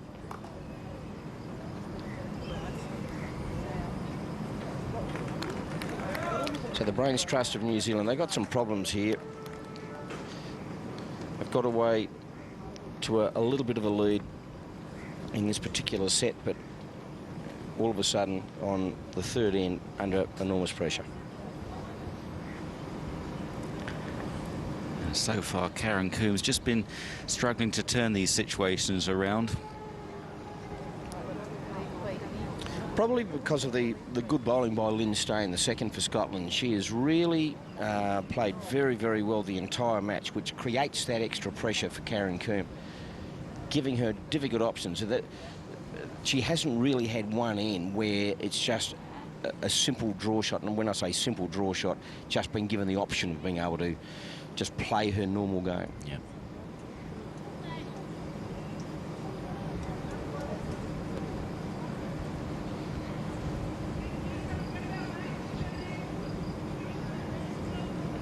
She's not happy with that.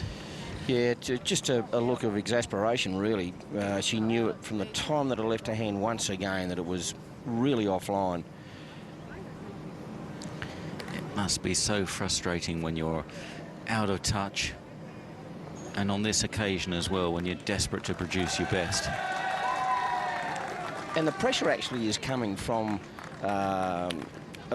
not only the way that Scotland are playing and crowding the jack, but also thinking of the two other teammates you're playing with. Are you letting them down all the time, and whatever the case? So that pressure just mounts. So it's definitely 3 for Definitely Scotland 3. here with Michelle Cooper, and the final bowl could make it 4. Is it enough? She's got to get around those front bowls. If she can, she's got 4. Or she may have even promoted her own. Well, I don't think that could have rolled it into 5. There's 1 we've seen, 2 we've seen definitely. I think. Yeah, I think they'll settle with 3. Yeah, it'll be 3. Just get confirmation from our marker, and 3 it is for Scotland, and that takes the scores to 3-2 now. Scotland back in the lead, having won the first set impressively, 11-3, and now in front in the second set after New Zealand took the first 2 ends.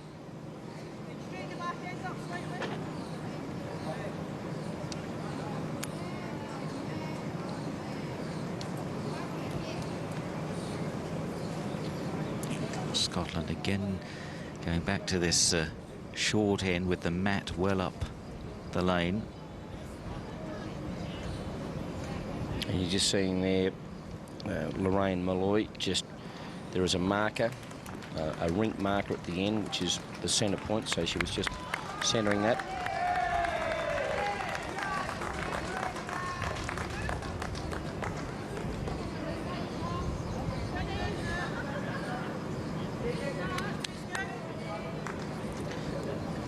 That earned some praise from her colleagues.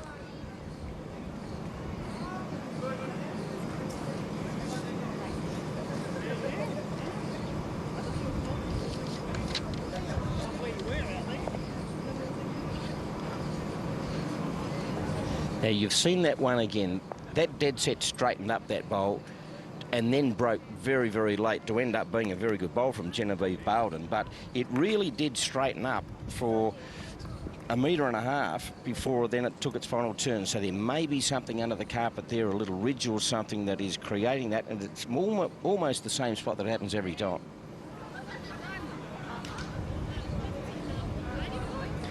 Well, if they've noticed it, they should start playing for it.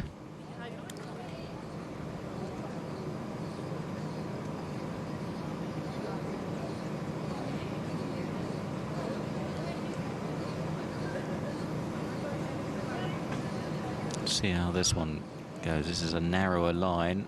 Is it going to do There it is. No, it did it. It did again.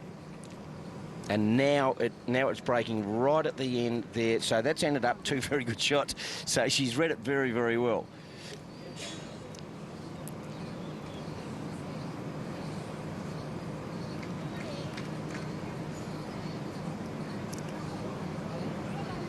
Definitely on that backhand side, there's just a spot, a couple of rolls. Let's see if we can pick it up on a replay here. This is Genevieve Bowden.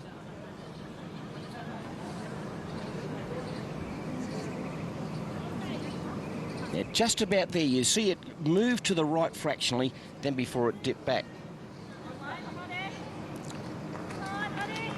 Now that was to the right as you were watching it. So Scotland trying to reply here. Yeah. Just snuck one in there.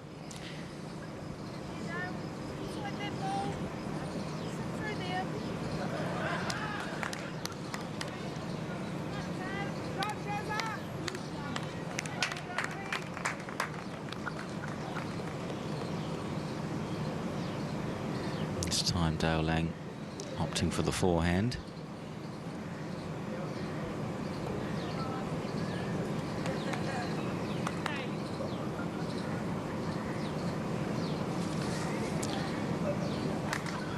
There could be some interest here very shortly because a lot of bowls surrounding the jack, and they're at the back of the jack. Come on, lad. Straightish line from Stein. He didn't do too much damage. The Kiwi's still holding the one. Could be two.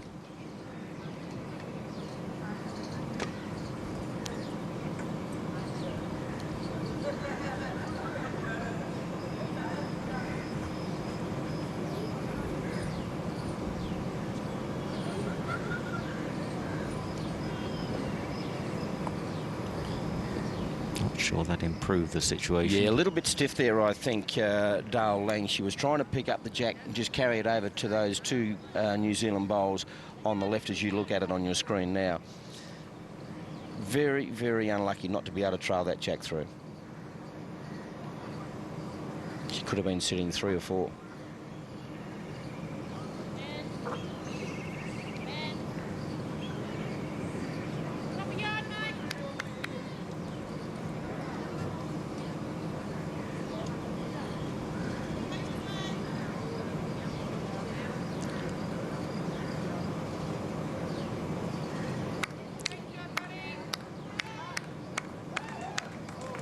They're starting to get a nice little collection over there, Scotland.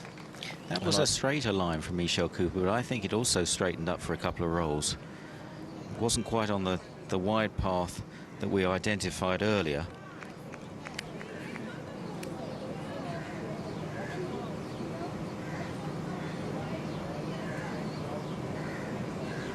If either player's good enough here, they can pick up multiple shots for their country.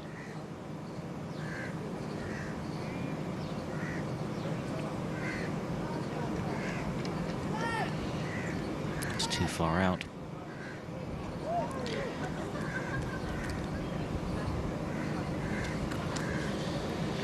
And Michelle Cooper's going to have a look at this. That was a pretty interesting bowl from Karen Comm. I'm not 100% certain that that was the desired result, but at least she's put a wood back there to match that Scottish. At the bottom of your screen there, right at the bottom there is the two bowls there. One Scotland on the right-hand side, one's New Zealand on the left-hand side.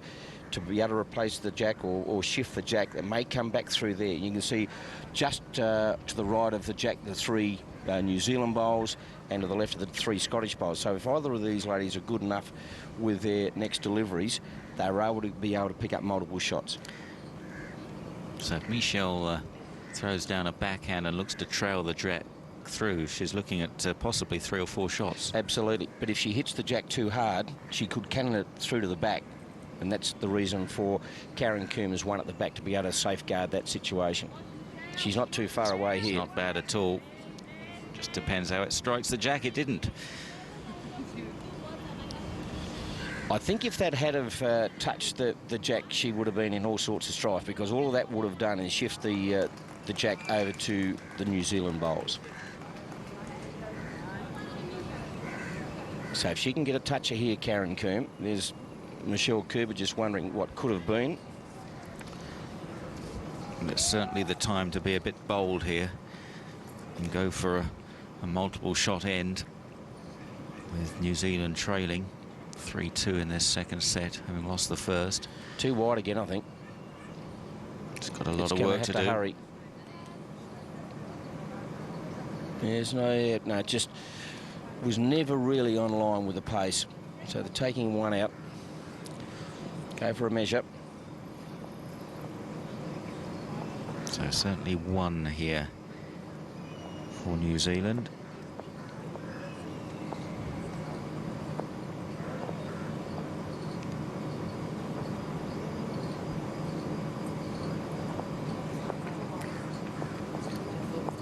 I think it's just one, isn't it? One it is. Could have been better. It ties the scores 3-all in this second set, but possibly an opportunity missed there. Yeah, either way, I think, Simon, that Karen started her first delivery wide, a second delivery wide again. There was the opportunity, if she could have trailed the kitty or the jack over to those 3 bowls, could have been sitting 3 or 4, as you mentioned, vice versa. Michelle Cooper had the opportunity to do the same. It just didn't come off. And that's where luck can come into play a little bit here. specifically when you move the jack onto other bowls.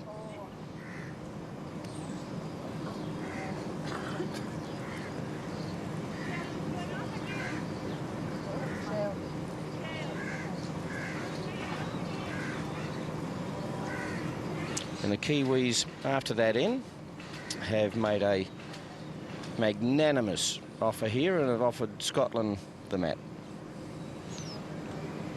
Well, they've offered it, but in effect, they've told them, you've got it.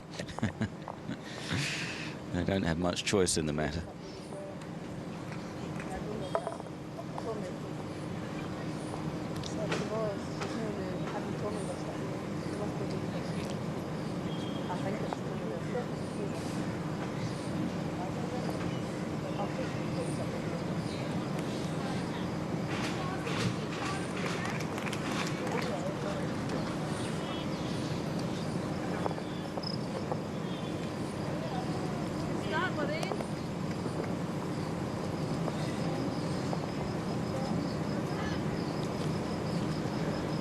Just a little short, just half a metre.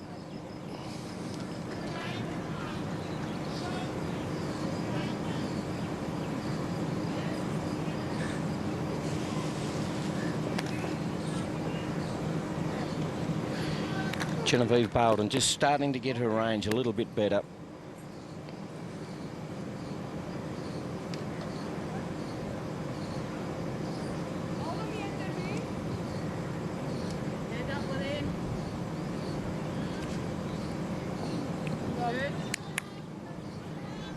Great reply, Lorraine Malloy.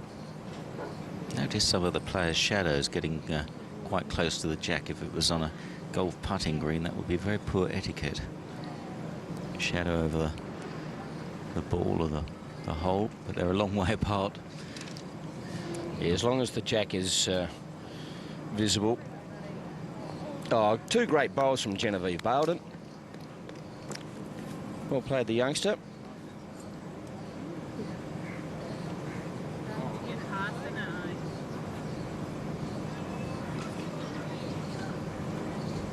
See it again. Oh, we're going to get the high five, I think.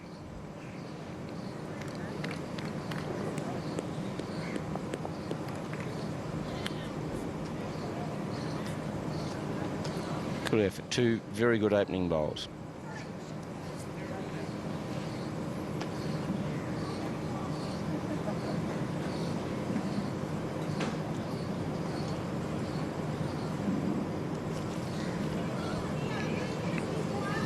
Break this up a bit, won't she? Stein. Yeah, she's just going to be a little bit skinny at the end. She'll just get a touch on it, but still holding two. But it's released the jack out, so there is clear vision of the jack and being able to draw that. Yeah, it's opened it up just a little bit.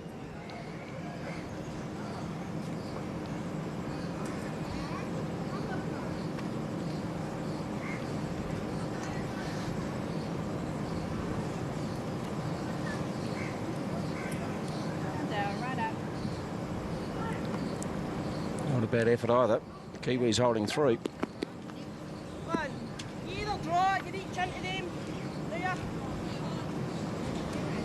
In this position, do you think the Kiwis will throw down a long bowl pretty soon?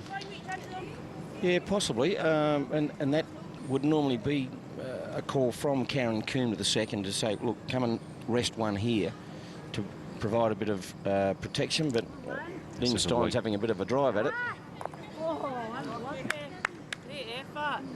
Okay, unlucky. And I think that's one of the great joys of this Commonwealth Games now. Effects mics are picking up the different languages and the dialects. It really makes the whole day very exciting. Absolutely, countries from all around the world. They're known as the friendly games. Yeah, she'll be a little bit disappointed with that after her first effort. Still holding a couple, New Zealand.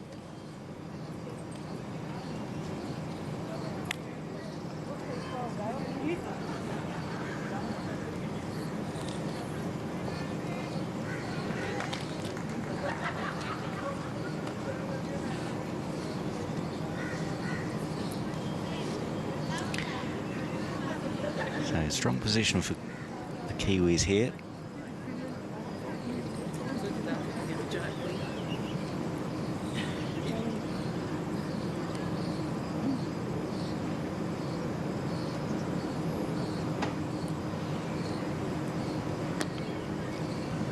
Again, playing with plenty of weight here, Michelle Cooper.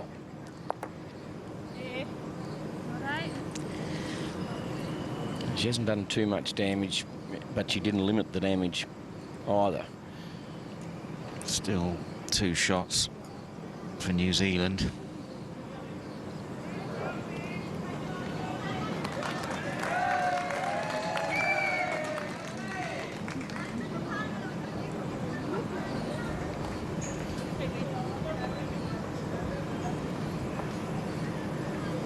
What will Comm do here, do you think? Try and draw another, or just go with a little bit of weight beyond the jack? Yeah, I think she'll try and draw the shot, but she would love this to finish behind the jack. Yeah, no, she's gone for a little bit more than that. Very wide. This will be lucky to pull up. It has done so. It's turned out to be a good bowl in good position there to be able to provide that backwood. So if there is a trail through.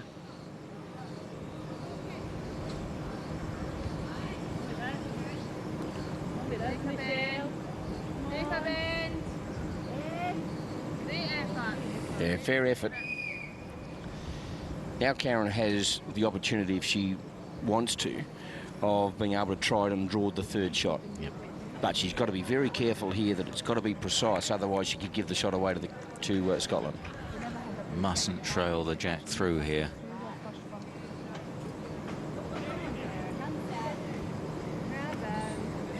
It's coming in. It's got to sit now. That's a very, very good bowl from the skip. Probably the best of her day. Big end for New Zealand here.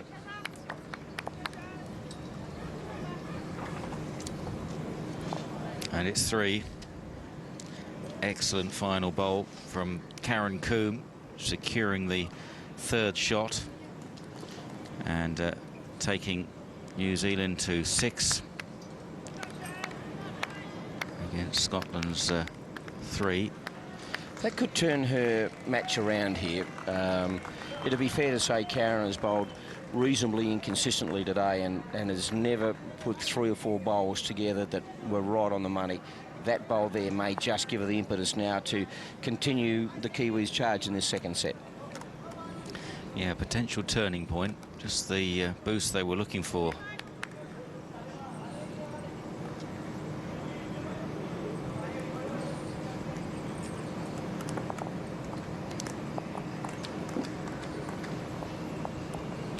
There'll be a lot of support for New Zealand here in New Delhi, Mike. Yes, hope so. There will be the travelling entourage as normal, you would think. Mums and dads and boyfriends, girlfriends, husbands, wives. Now, I do know that if the Aussies can't win, you'd just love to see the Kiwis win, wouldn't you? Well, that is debatable, depending on who they're playing. You were momentarily lost for words there.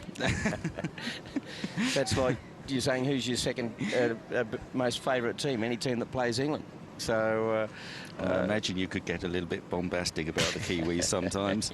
Yeah, it's very Lex-offending.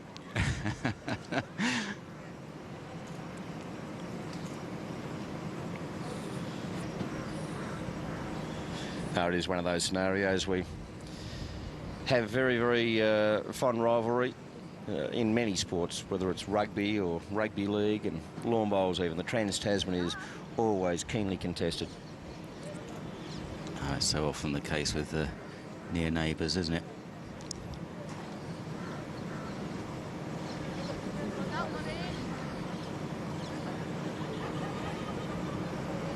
And again, that one just held its line a little bit. A very good bowl from Lorraine Malloy.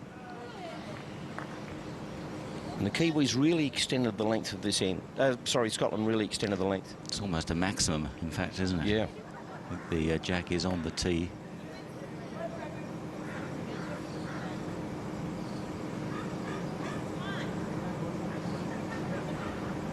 Again, that deviation, did you see it? Just kept the bowl out there. Would have been very good but for that.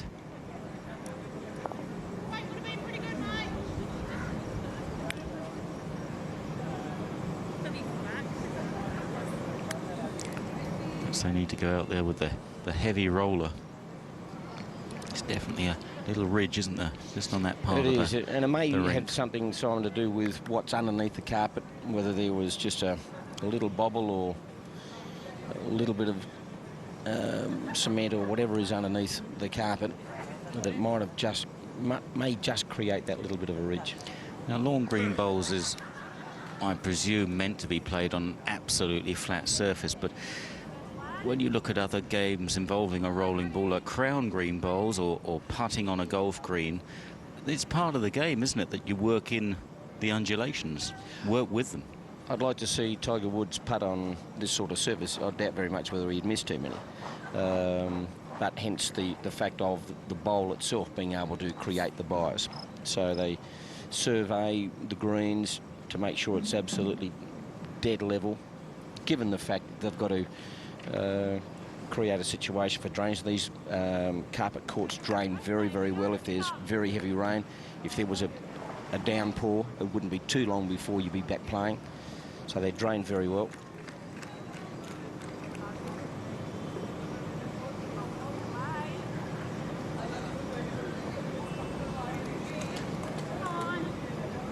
And Stein trotting after this one. She's promoted her own bowl by a little bit, but not a great deal.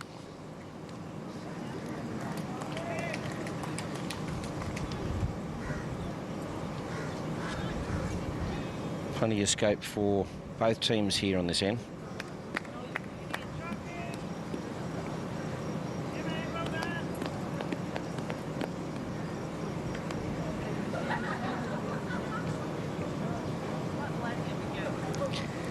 Well, the Jack at the moment would be feeling very lonely.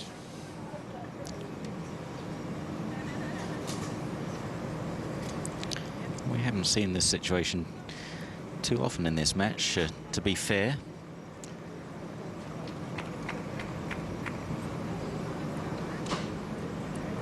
So both skips got plenty of area to work with.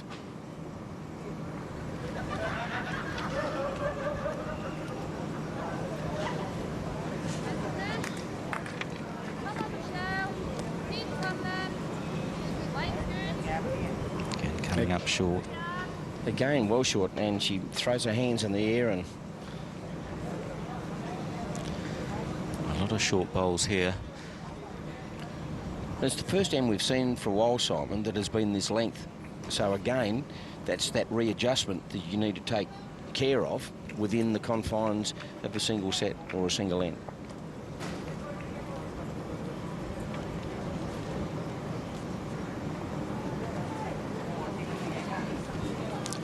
Six-3 to New Zealand.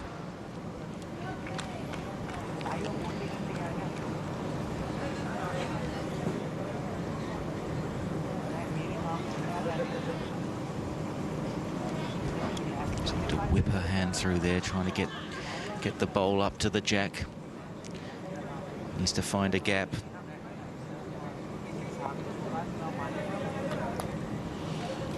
I think on that shot, and the sun's beating down on our monitor at the moment, it's a little bit more difficult to see. And it's the only time in the match so far that Karen wanted to find a gap and couldn't. It's hard to say, but nothing's too close. Can Michelle do better here? And she has, and she grabs the shot for sure. Good readjustment from Michelle Cooper on her last bowl.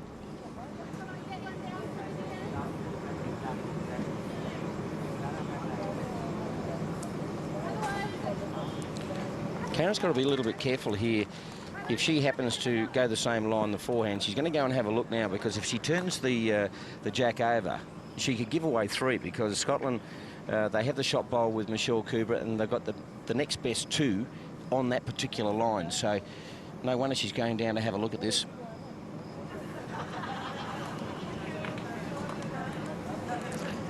Can she get at Michelle Cooper's shot bowl? And I think it's just a little bit difficult for her. She's having a look at the backhand line. She's either going to have to try and go through that gap, because I don't think she's going to have the power or the impetus to be able to roll her own bowl over to be able to try and grab the shot off Michelle Cooper. So she may very well be forced to come to the forehand side.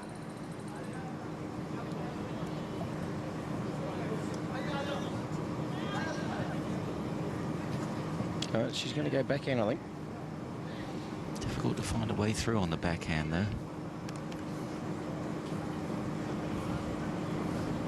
Straightish line. It's going to end up under the line.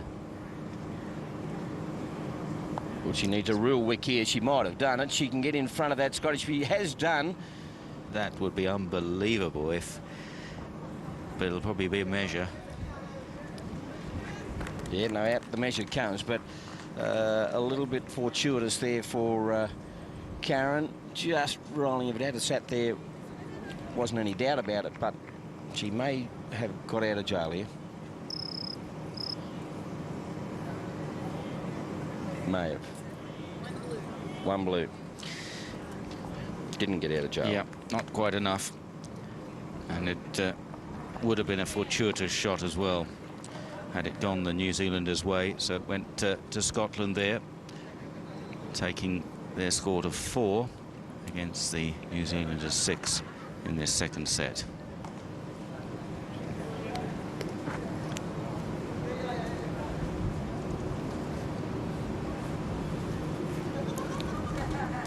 Just in the shadows of the main stadium, which hosted, of course, the opening ceremony and will be the stage of the main athletics events. This is a magnificent complex here at JN Sports Complex. 4 greens. Interesting to see, you know, whether the crowds develop as the games continue. There's Good start, Lorraine. fairly modest turnouts at some of the events on the first day. There was a big contingent watching the Indian bowlers yesterday, but few and far between today.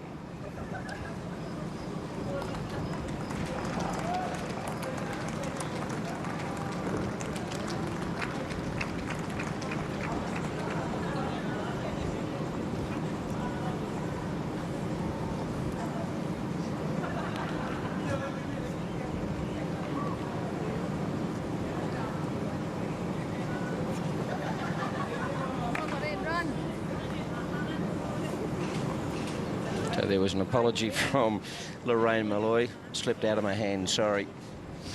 That's well short. But I think given these oppressive conditions with the humidity, that's excusable every now and then. Very hard to keep your hands dry. So Genevieve Bailden.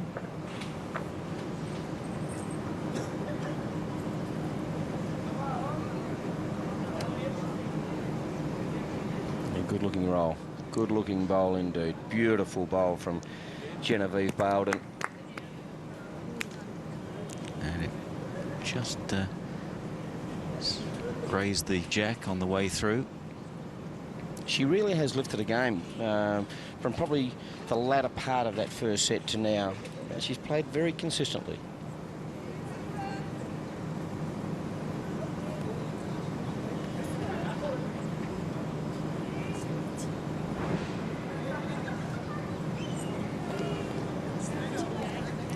So Lynn Stein.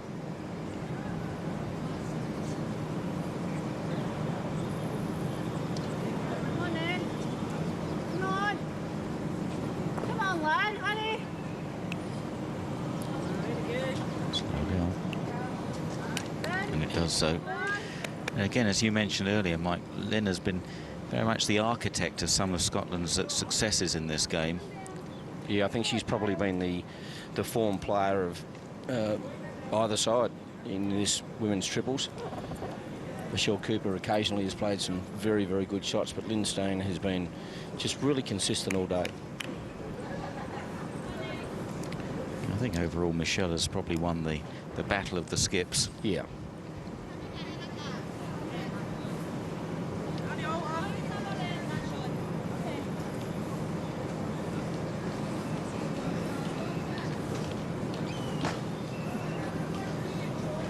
Left, lad. There, line here.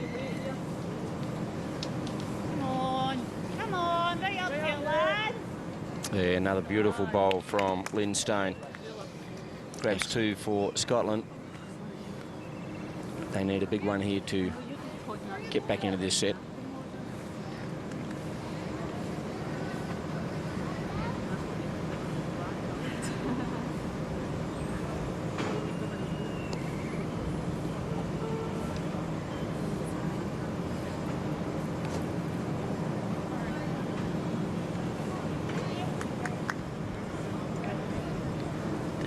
Bowl was more than competitive. Yeah, excellent bowl. Just died on her in the last foot and a half. It's in the mix.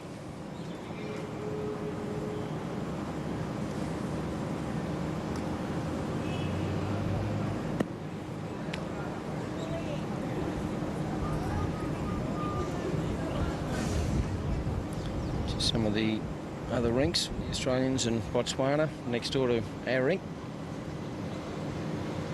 The Australian kit certainly looks more suitable for the weather. Come on. Come on, hurry, Michelle. Run. It's very good. Scottish players renowned for talking to the bowl as it makes its way down the track.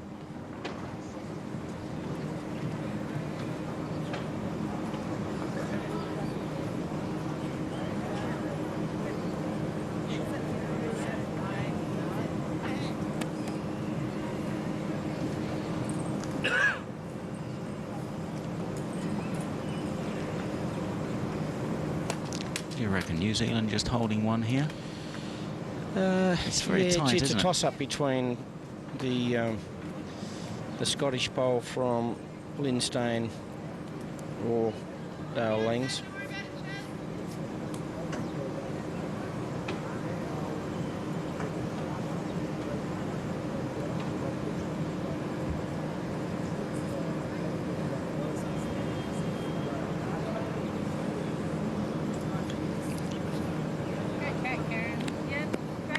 Yeah, right line. She just needed some extra weight. You can see what she was trying to do there, to play on to the other New Zealand bowl and just turn that over. Just died in its run. There it is, yeah, fairly tight. I may even go for a measure on that. But you'd lean slightly towards New Zealand for the shot. Yeah, shade of odds on New Zealand. 11 to 10 against Scotland. Come on, Michelle. Come on, hurry, Michelle. This might interrupt things. Michelle Cooper. Oh, great bowl, great And bowl. that grabs the shot. No doubt about it. Big high fives. There was a superb bowl from Michelle Cooper,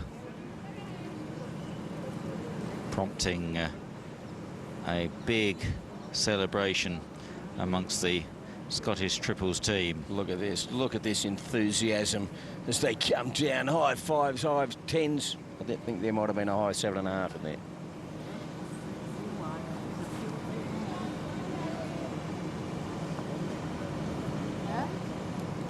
Amazing how a good shot can just lift the spirits. Suddenly they were jumping around like ballet dancers. And again, it creates that extra pressure for the Kiwis, who thought, yes, we're holding one. Now Michelle Cooper comes back, grabs shot. Karen hasn't been playing at her best. And again, enormous amount of pressure to rescue the situation. Yes, this is a big ask here. Tell you what, she's not going to be far away. It's not going to be far away at all. She needs to turn that bowl over, but I don't think she's turned it over far enough. It was a gallant effort.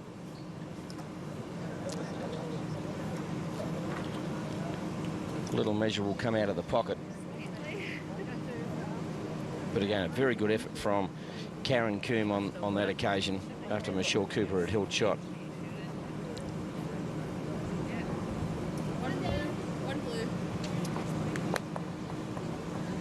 Just looking at one then. One to Scotland. And this is a tight set here. 6-5 to New Zealand. With 2 ends remaining.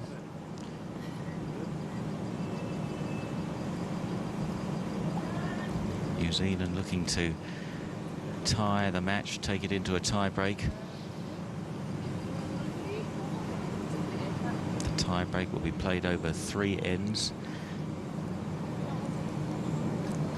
That's the Scottish fans.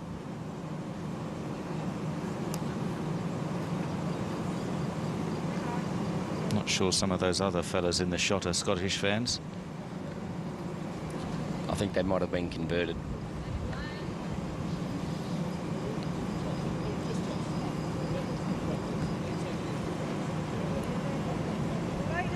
Yeah, good start. It's behind the jack. Really good grass. The skipper will be pretty happy with that.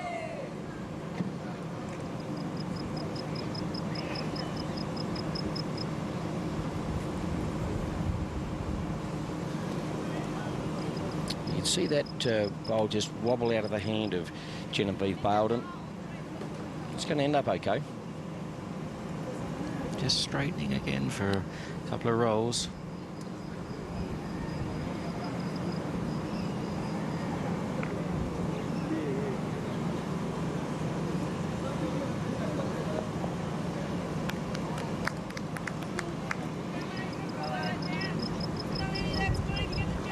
Just a bit short on this occasion. She'll wear herself out, Lorraine Malloy, running after the second shot she delivers.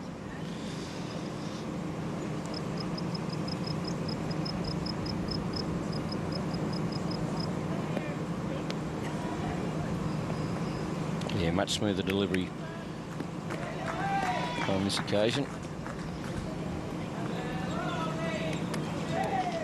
And again, that just straightened up in that particular spot. Might be a ridge that goes down the green on this backhand side. Pulling up. Let's have a look.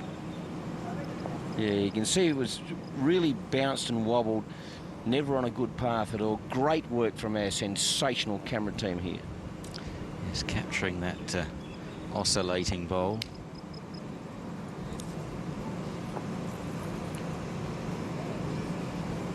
But what causes that wobble there, Mike? Is obviously the bowl is leaving the hand at the wrong time. Well, it can be a number of reasons. That the humidity may be able to just, you haven't got the grip that you need on it.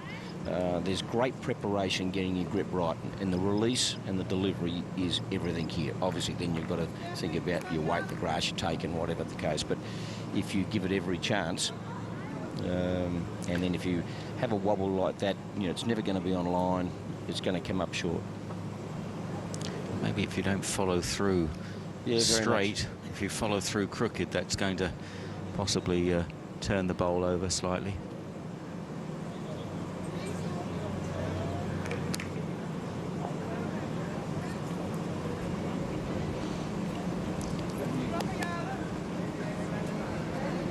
Bit of a quiet end at the moment, but couldn't be much tighter in this second set.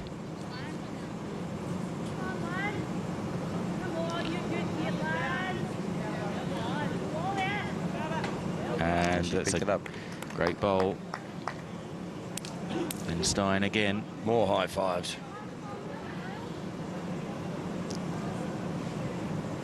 The Scots will be really anxious to come back at New Zealand and finish the match in this second set. Temperatures warming up here. Late morning now, 11:15 New Delhi time. Dale Lang wouldn't have been terribly happy with that at all. It stayed out the whole time and never really deviated off the line on release. So the New Zealanders, again, just starting to feel the pressure. They've got a one-shot lead. Would love to force this into a tie-break. But Scotland just finishing a little bit stronger. Scotland holding shot, and the two skips to come. A battle that Michelle Cooper's generally been winning. They've got to be favourite to win this end. That wasn't too threatening, though. No, it was never on line. And she didn't have the pace to be able to promote the Scottish bowl for a couple of rolls extra.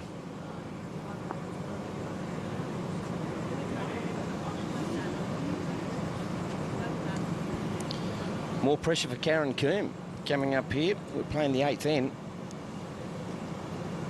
She should be used to it by now. She's a lot of difficult situations in this match.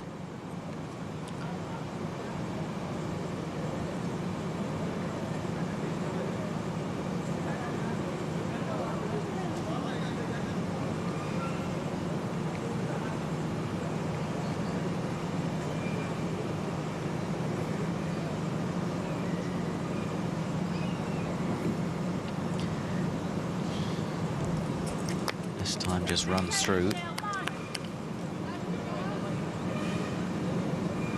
Karen Comm has found every gap between bowls in this match. Michelle Cooper's final bowl, looking to draw another. Staying out a bit. Yeah, just hung out. Never made. And a lot of the players will use different bowls. The Australian team, for instance, have gone for heavier bias bowls, breaking bowls. So some of these bowls may just be sitting out there, obviously reacting to this carpet surface. Not as much as a lot of the players would hope so.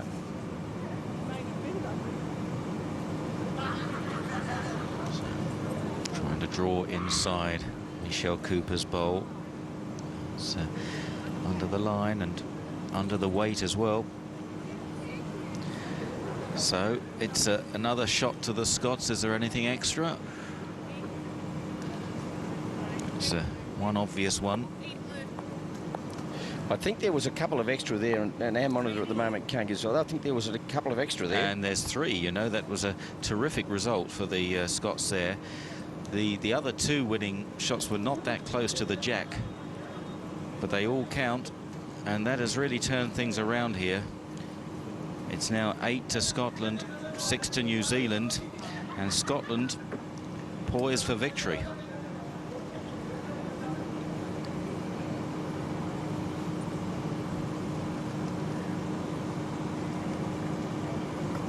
Good comeback from Scotland after being 6-3 down in this set, and that was a real telling blow. Truth be told, it was a fairly weak end, wasn't it? There weren't too many bowls peppering the jack. It was just that Scotland's were less worse than some of the New Zealand bowls. And even the skipper Michelle Cooper got that one that ran through a little bit, but her final bowl just ended up at the back of the pack. It was fairly loose, as you said. Kiwis really got a fire here. They've just got to crowd this jack and hope that something miraculous happens. They need 3.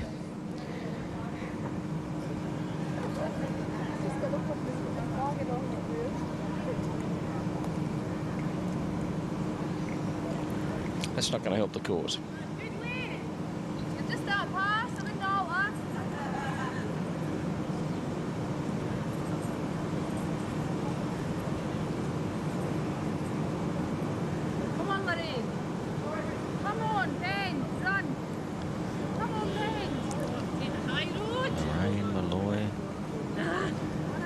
Blocking that one out of it.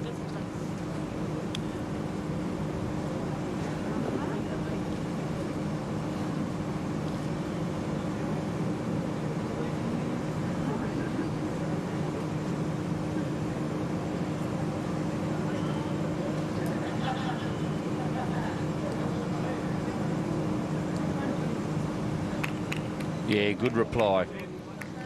Genevieve Bowden, great correction. She was 2-3 metres short the first one, but that's inch perfect.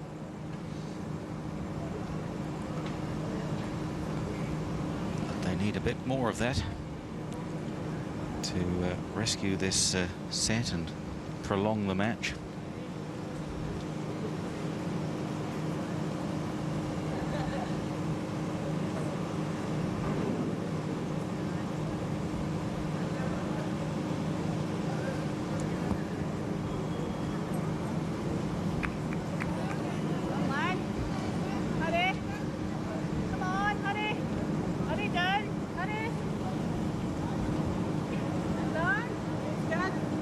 Bad bowl, not quite close enough to grab the shot, but it's a good effort.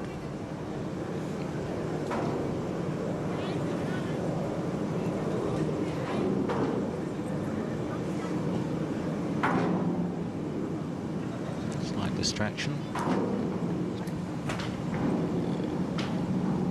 There's a chap at the back of the green. He's rolling a 44-gallon drum, and that would be seriously distracting.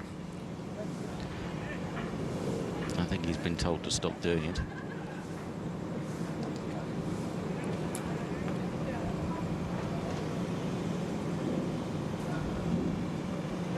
Crucial time of the game to grab a distraction, and I think that certainly has affected Dale Lang on this occasion.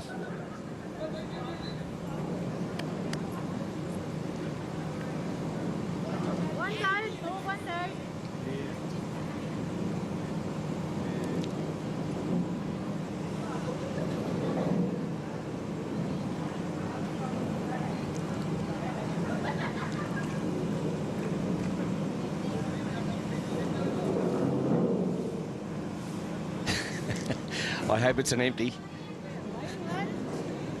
He's really rattling the can at the back, distracting for both players. Well, at least he can't be accused of just putting off the New Zealanders. A little bit unlucky there from Lynn Stain. It was right on line. She's just nosed it over to the New Zealand bolt. New Zealand only holding one. That's not good enough. They need another 2 in there to force this in to a tie break. Now Lang needing some inspiration.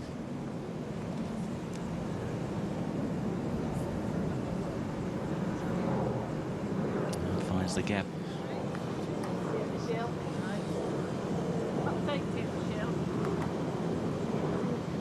A difficult scenario for New Zealand here. That's their shot bowl resting on the jack. With their Scottish bowls either side. And plenty of them.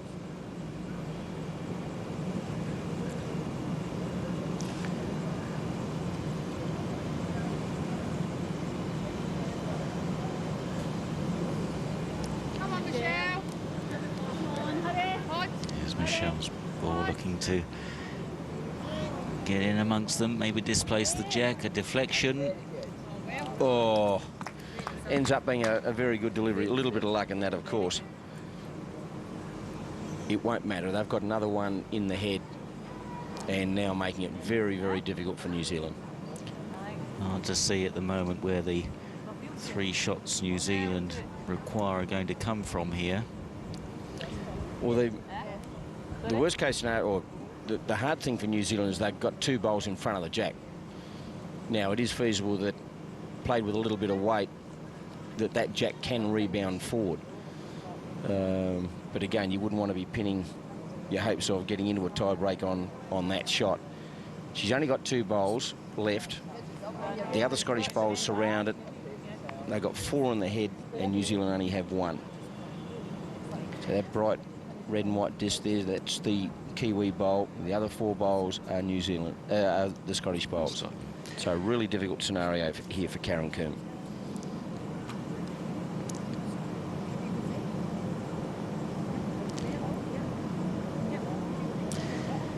The only way really is to take one of those Scottish bowls out somehow, but the 2 New Zealand bowls are well forward, in fact, aren't they? Well in front. It would take a lot of weight. This is why you're relying now on the fact if she attacks that head, hoping for the ball, the jack to rebound back up the green, up the ring.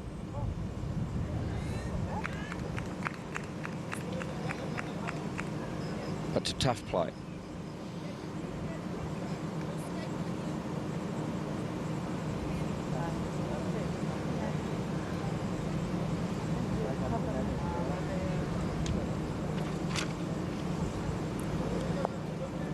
Yeah, she just hit that front New Zealand bowl.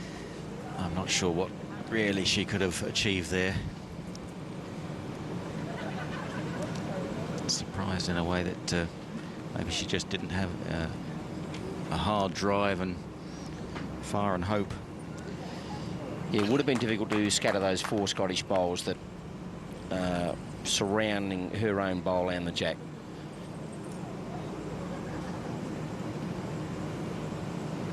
She will get last throw of the dice.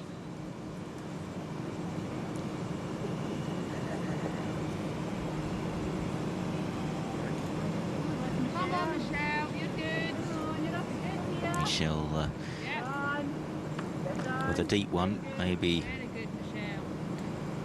Well, in the event of a drive. The two New Zealand bowls at the back. Now she's put one in the mix.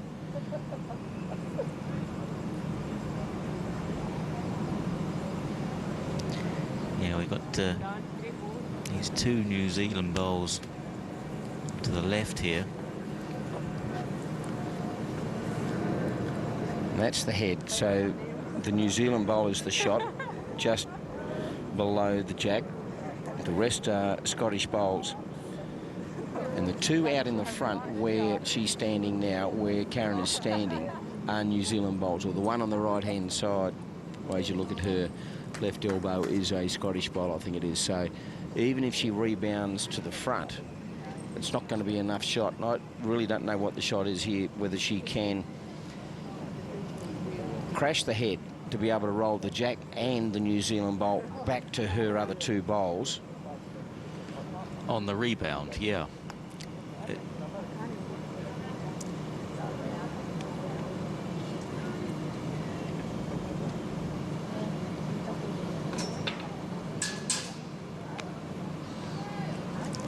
So if she can just strike that, that Scottish bowl in front of the jack, is that the only chance, do you think? I think so. Given that she needs three. Because the rest are Scottish bowls that are surrounding the head. Here she goes. Plenty of weight on it. Is it accurate? It's not far away. It's not far away at all. And she certainly made the connection. She squirted it out, but they'll split that. I think there will be a shake of hands here. It looks like... Yep. It looked like just one for New Zealand in the end. And there is a shake of their hands. And well, we get a mark from the marker. It was just 1-2 New Zealand in that final end. And so Scotland win the second set 8-7 and the match, having won the first set 11-1.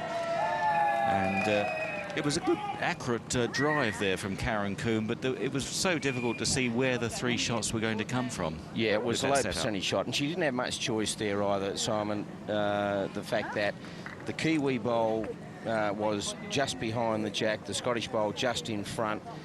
It was an absolute lottery as to where the jack was going to go. In the end, it squirted out to the left, but it wasn't good enough. They're just signing the scorecards. And you'd have to say, in the end, a comprehensive victory to Scotland. They got away to well, an ordinary start in the first set. New Zealand won that first end, and then Scotland put three together. New Zealand came back 1-1, and then it was all Scotland to wrap up that first set 11-3.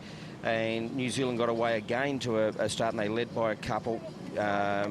Scotland grabbed a three in the third end, and then it was a little bit of the Kiwis. They got out to a lead of 6-3, but slowly the Scottish players pegged them back, and finally with a three on that eighth end, which was the killer end, they went to an 8, and New Zealand can only get one in the last end. So the final score 11-3, 8-7 to Scotland, and a very good performance by the Scottish girls. Yeah, solid, and they've now won both their matches in Section B. They beat Namibia in their first game. That was a 2-love win as well, and now they've beaten New Zealand. And good performances, I think, from Lynn Stein in particular, the second for Scotland, and the skip Michelle Cooper was there as well. We'll just have a look at some of the images. Yeah, some of the highlights of the match. And the young lady there, Dale Lang for New Zealand, was probably their better player. I think young Genevieve Bowden came back in her own. There was a beautiful bowl there from Dale Lang. But those highlights for the Kiwis were few and far between. Lorraine Malloy did her job very, very well in the lead for Scotland. Created that pressure that they needed to do to put on the Kiwis, and I don't think the Kiwis responded terribly well to the pressure. Here was a couple of lucky ones from Michelle Cooper. That gave the three, and that was a very, very telling blow there for Scotland against New Zealand. And I think everything that New Zealand tried today in the match just didn't come off. Karen Comm found every gap possible. Even if she got a wicket, it'd run through a gap. Not really upsetting anyone, but a good win to Scotland. as they were coming back in the final set for a while. New Zealand got it to 6-3 at one stage, but losing the end at 8-7, and it's 2-0 to Scotland in this Section B game.